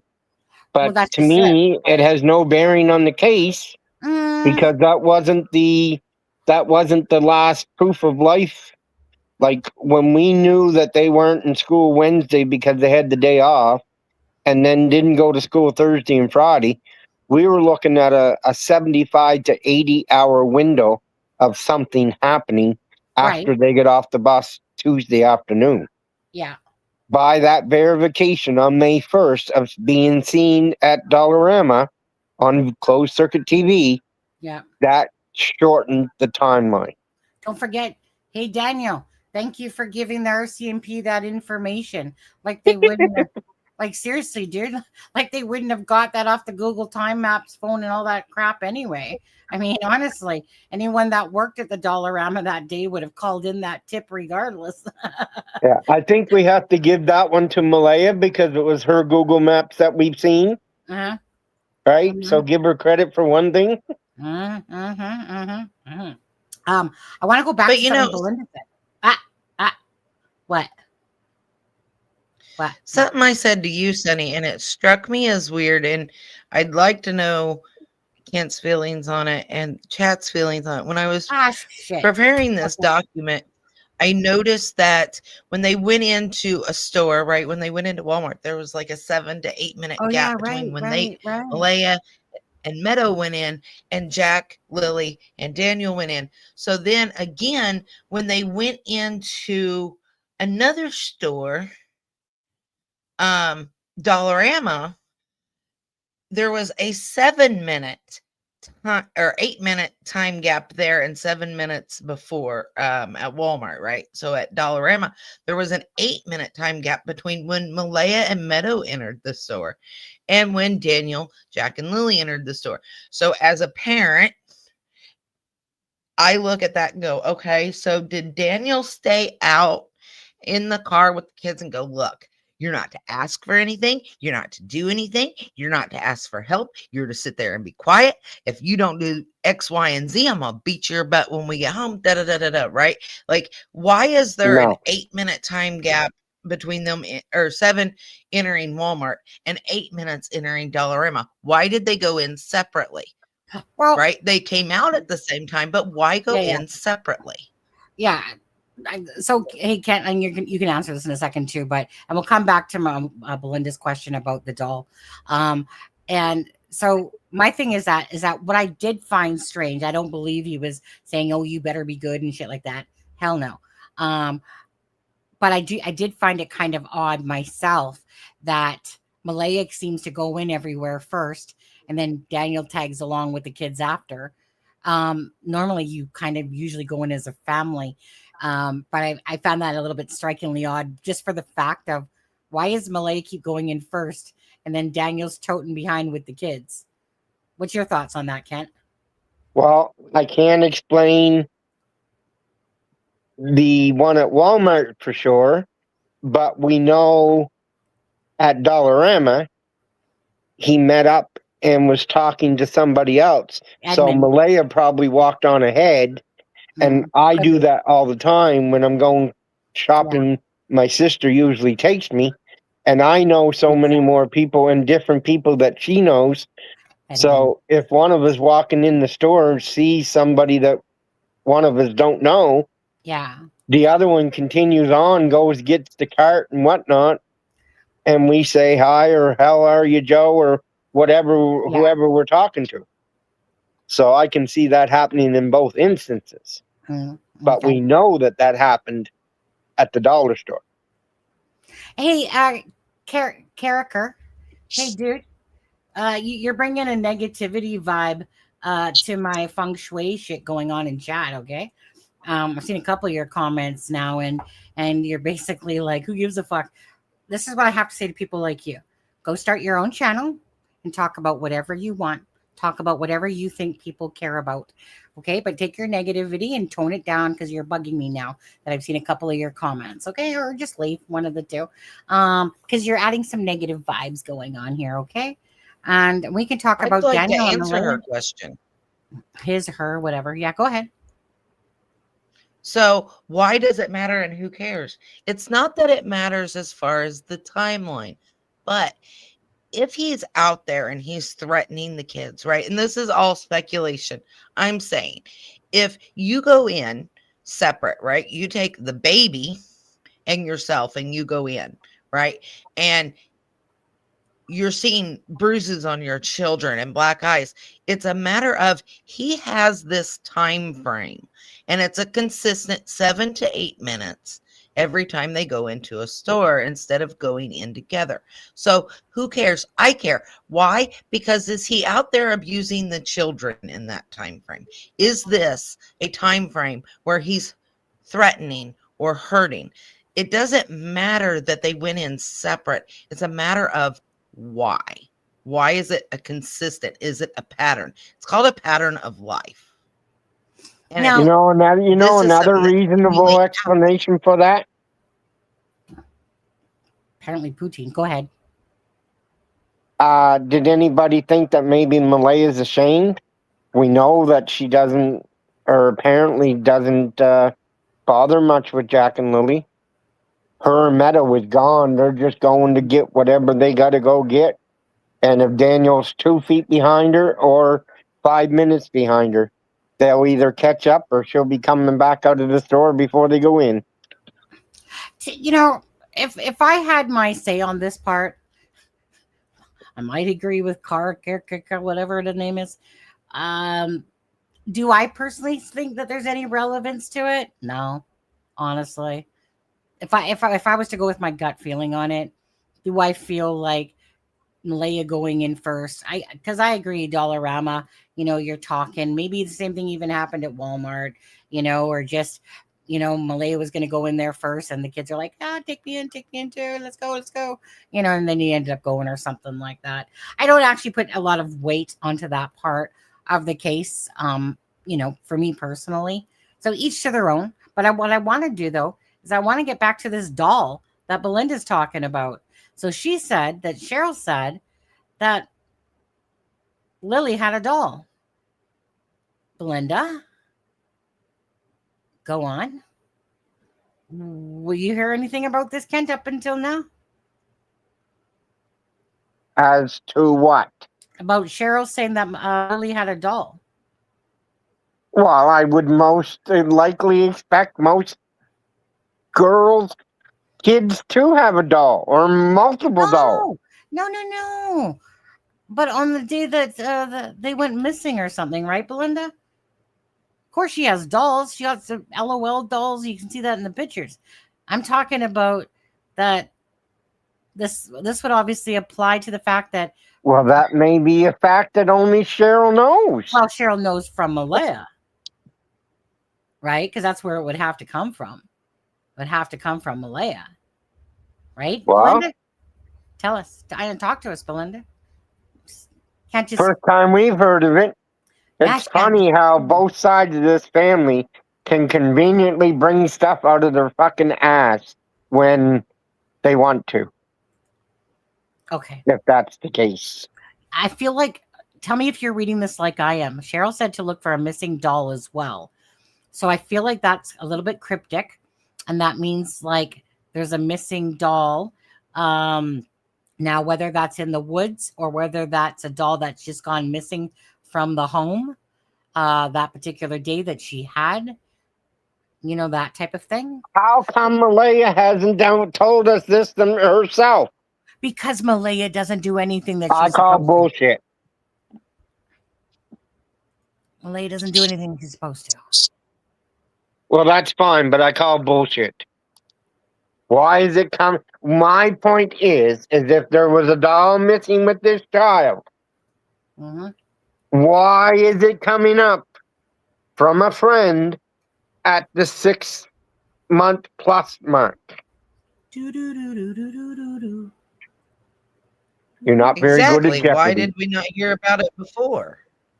And that's what I'm saying. I call bullshit. What do you call it, Melissa? I don't know, because this is the first time hearing it. So, like, right off the bat, I'm kind of like, Kent, that's bullshit, because it should have been said before. But I don't know. Let me sit on that one. I don't know. I don't know how I feel about that. Why have we not heard it before? That's what I go to. Why hasn't, like the, who says it there, Tinker. Why hasn't the RCMP said anything about a missing doll in 6 months? To me, this is the same as the mother on the day that the kids went missing, saying they were gone for 20 minutes. Right. And they then come back and say, well, between 8 and 8:30 is the last time we seen them. Oh, and so therefore the RCMP uses at the top of the hour, and you can hear them on the audio tapes, dispatch audio, say, get back to that house and get a good statement. Yeah. But I will say, if Belinda is saying it was said, I believe Belinda, because absolutely, she's never lied to me. Oh, I totally believe that it was Belinda said. when she says this was said. Oh, I totally believe it was said. Yeah. That's not what I'm questioning. I'm not questioning Belinda at all. I'm questioning why is it the first time we're hearing it about it, yeah, from a friend. Yeah. Like no parents, or even either parent. No, it's coming from a friend, and at the 6 month mark. Yeah. So my question to Belinda then would be, to follow that up, do we know what type of doll? Does it matter? No, probably not, but it could. Like if somebody's driving and they see it, like what is there any more you can tell us? Like what type of doll, what, anything? Well, and Belinda also just said that apparently the shirt in the flyer here, I believe she's talking about this one, is the shirt that Lily was wearing.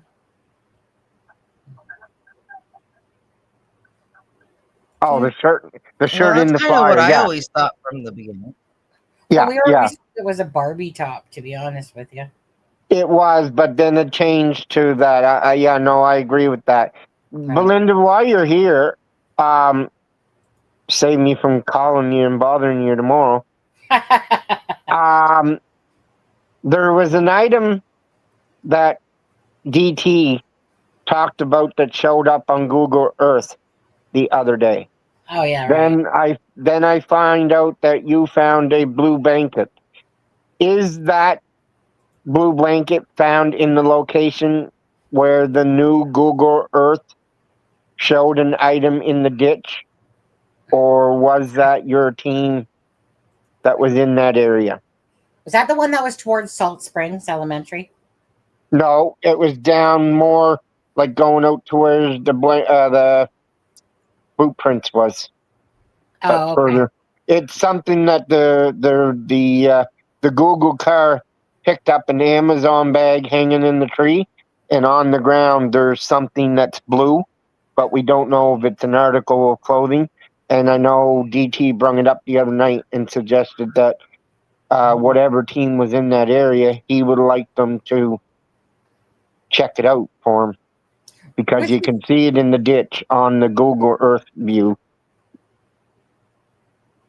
Well, I was gonna Shar say, showed on her channel. go ahead. Shar showed on her channel, and I don't know, Kent, if it's the same one you're talking about, but it might be, where there was something blue on the ground, and also what they were trying to figure out if it was a baggie or a pull up or whatever. Did they search that area? Well, yes, that was searched in the search in May, but the Google car went around in August Right. and caught in this area down on the same road that the blanket was found on, but up further. There's an Amazon bag hanging on the tree in the ditch, and there's something blue on the ground.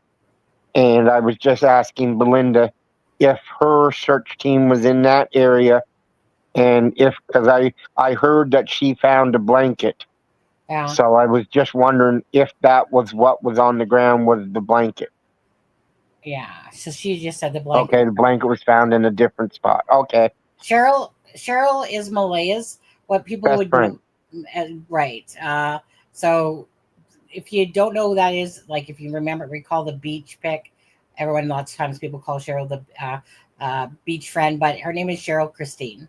And she's also Haley's stepsister-in-law. Right. So yeah, like there's Family connections all over. yeah.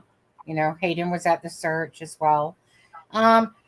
Belinda, let me just ask you something, and maybe I'll do it privately, but I'll just kind of ask you and see. Did you did you find out about this doll at the search? And did you talk to Cindy when did you talk to them? It was just me and my sister searching along those roads. Yeah. Yeah, she found a blanket. Yeah. Okay. You stayed out of the woods a little bit, did you, Belinda? That was good. Yeah, she hasn't got those legs to be traipsing. She probably twist an ankle and shit like that. Can't have that crap. Well, or end up like Cheryl going face first into the river. Did she? Well, that's what Angelina said in one of the chats, because the first time Janice was already wet, so Janice piggybacked her across the river, but then the next time Cheryl fell in or something. So, not being rude. Well, dang, that must have been cold. Yeah. Well, I think can someone confirm Cheryl was the girl at the beach with the Malaya? Yeah, that's the one. Can someone confirm if? Yeah. I did talk to Cindy a bit. Oh, okay. Belinda was checking that out personally. All right. Okay. You guys, Yeah, it's getting late here. 20 to 12, so. Yeah, I was gonna say, again, Melissa, document you guys is on the post in It's a Crime and Shame on the post board. It's you guys can go grab it from there. I'll drop it one more time. Again, thank you to Melissa for all the hard work for this. Again, it's something that's ongoing and more stuff will be added. Oh hey, boss man, yeah, making me jealous. Boss man, he was like so I keep forgetting to do this, and boss man reminded me of it last night when he took a picture or a video of his fire that he was doing in his backyard, and I could hear the crackling sound going on. And I don't know why I wasn't doing this already, but typically, because I have a really big computer screen and my desktop, and I normally put on the fireplace, with the little crackling sound. And my husband's usually always like, "What's that? What's that?" And I'm just like, "It's a fireplace." And he's like, "Oh, irritating noise, blah blah blah." I'm just like, "Suck it." Honestly, I love listening to the little sparks of the fire. I'm in my Christmas mode, people. Are you kidding me? I'm sitting there. It's like, okay, come on. Okay, Thanksgiving. Like Bonfire.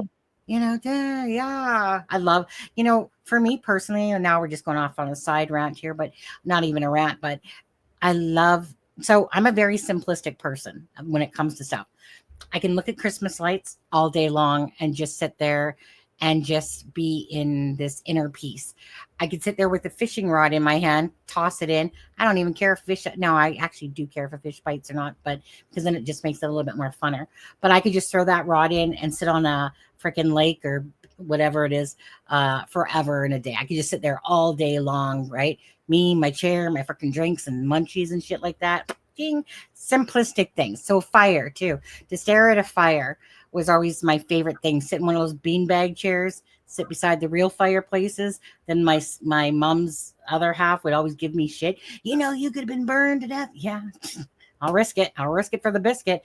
But right. So anyways, so in my home, we have a fireplace, but it's electric, eh? But in my bedroom, I usually like to turn on the fireplace on my computer because I'm totally like, sorry holidays, but boo, boo, boo, be gone. Christmas. Right. So once Remembrance Day was over, which is the day that my grandma, she's dead, but she was born on Remembrance Day. Oh, hey, since we're here, this is my grandma's bell. Oh, those are the angels in heaven. Mm-hmm. Hey, grandma, tell us where Jack and Lily are. Just saying. Come on now. Come through. Come to me. But anyways, like, honestly, I just wish that I had that type of skill set. God, please just tell me. I wish I could just literally ease people's pains and go, you know what? I can see exactly what happened, right? But I would, hopefully for regardless, that Jack and Lily, you guys, just answers. Where's Jack and Lily? And yeah, thanks, boss man. He came into the what do we call that? The members live last night too. So appreciate that. Tonight, good, no snow. Oh, Kent, no snow there yet, eh? No, it's holding off for me. I'm hoping to paint my truck at the end of the week if we can get a nice day. So yeah. The other night, when was it? Thursday night. It was forecasting 10 plus centimeters in higher amounts and higher elevations, but we just got a skiff, so didn't have to go plowing yet. But anytime soon, it can kick in. Does Indiana, Melissa, have some snow going on yet? We had some the other day, but it's all melted off now, and we were back to 68 degrees yesterday. So I did try to tell her yes or no, but I'm 2 months behind. I watch a YouTube channel, Dirt Perfect, and they're out of Indiana, and they do dirt work and making ponds and stuff. But he's 2 months behind on his video, so I don't know if it's snowing today or 2 months ago. Yeah, I mean, I spent half my life in Alberta. That snow can suck it for many years to come. I love looking at it. Don't get me wrong, I like it, but we get it down here in Vancouver area. We get it maybe twice a year, like a little bit. That's it.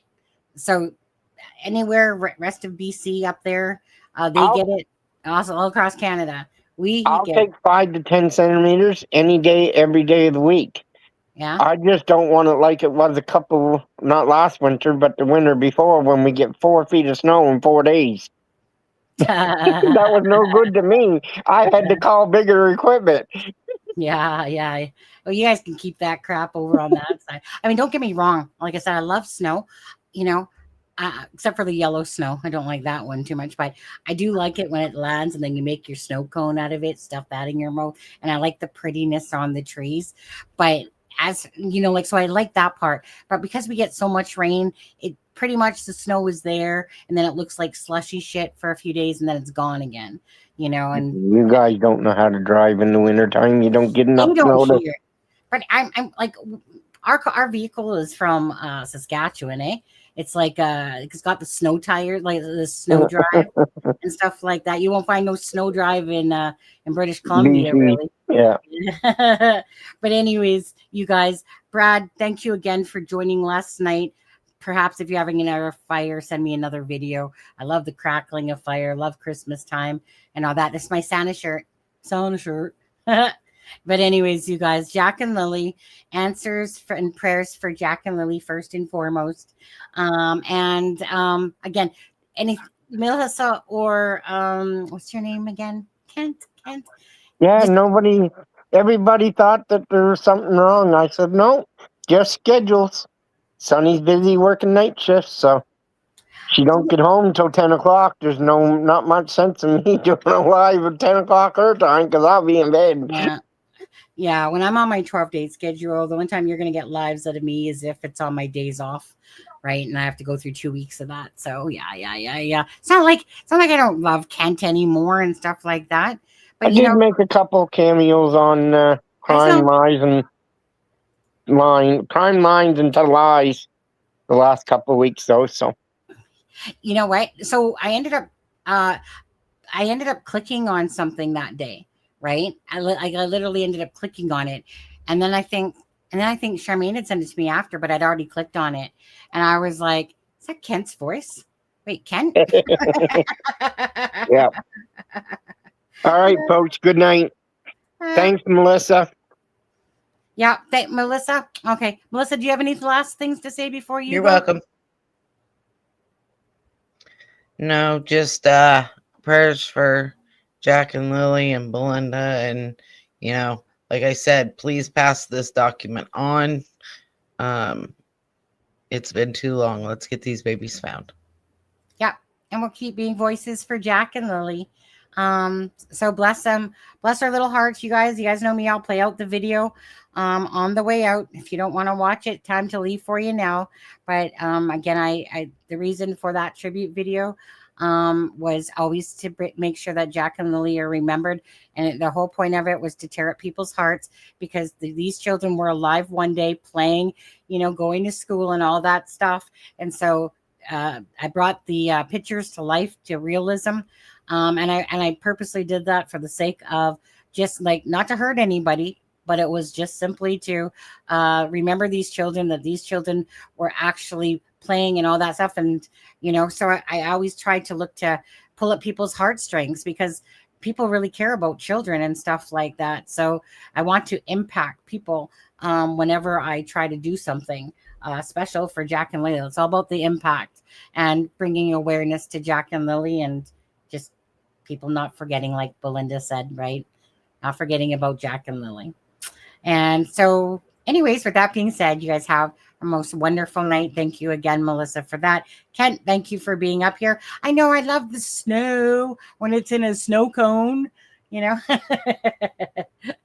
put some cherry on it, some blueberry. Anyways, you guys, bless your caring hearts. Thank you guys for being here again tonight. And let me just find that video file quickly.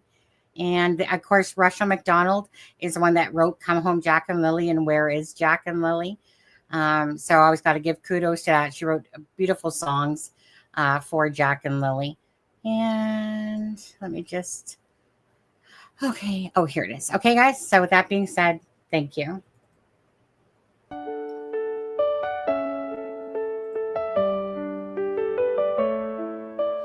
In the woods where shadows lay,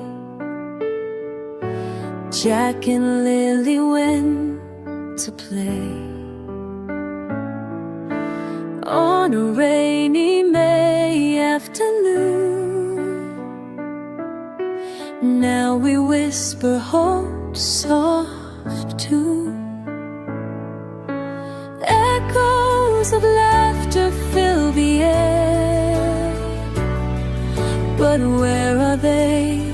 We stand in prayer.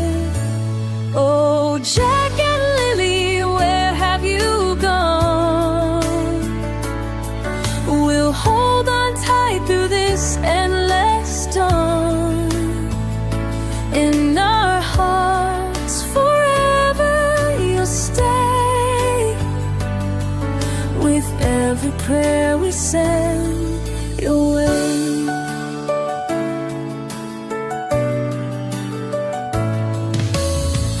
Hundreds gathered, hearts so strong, searching deep where they belong. Through the trees and storms they roam, wishing every child came home. Fatigued but fierce they won't give in. For every soul we search within. Oh, Jack and Lily, where have you gone? We'll hold on tight through this endless dawn. In our hearts forever you'll stay. With every prayer we send away.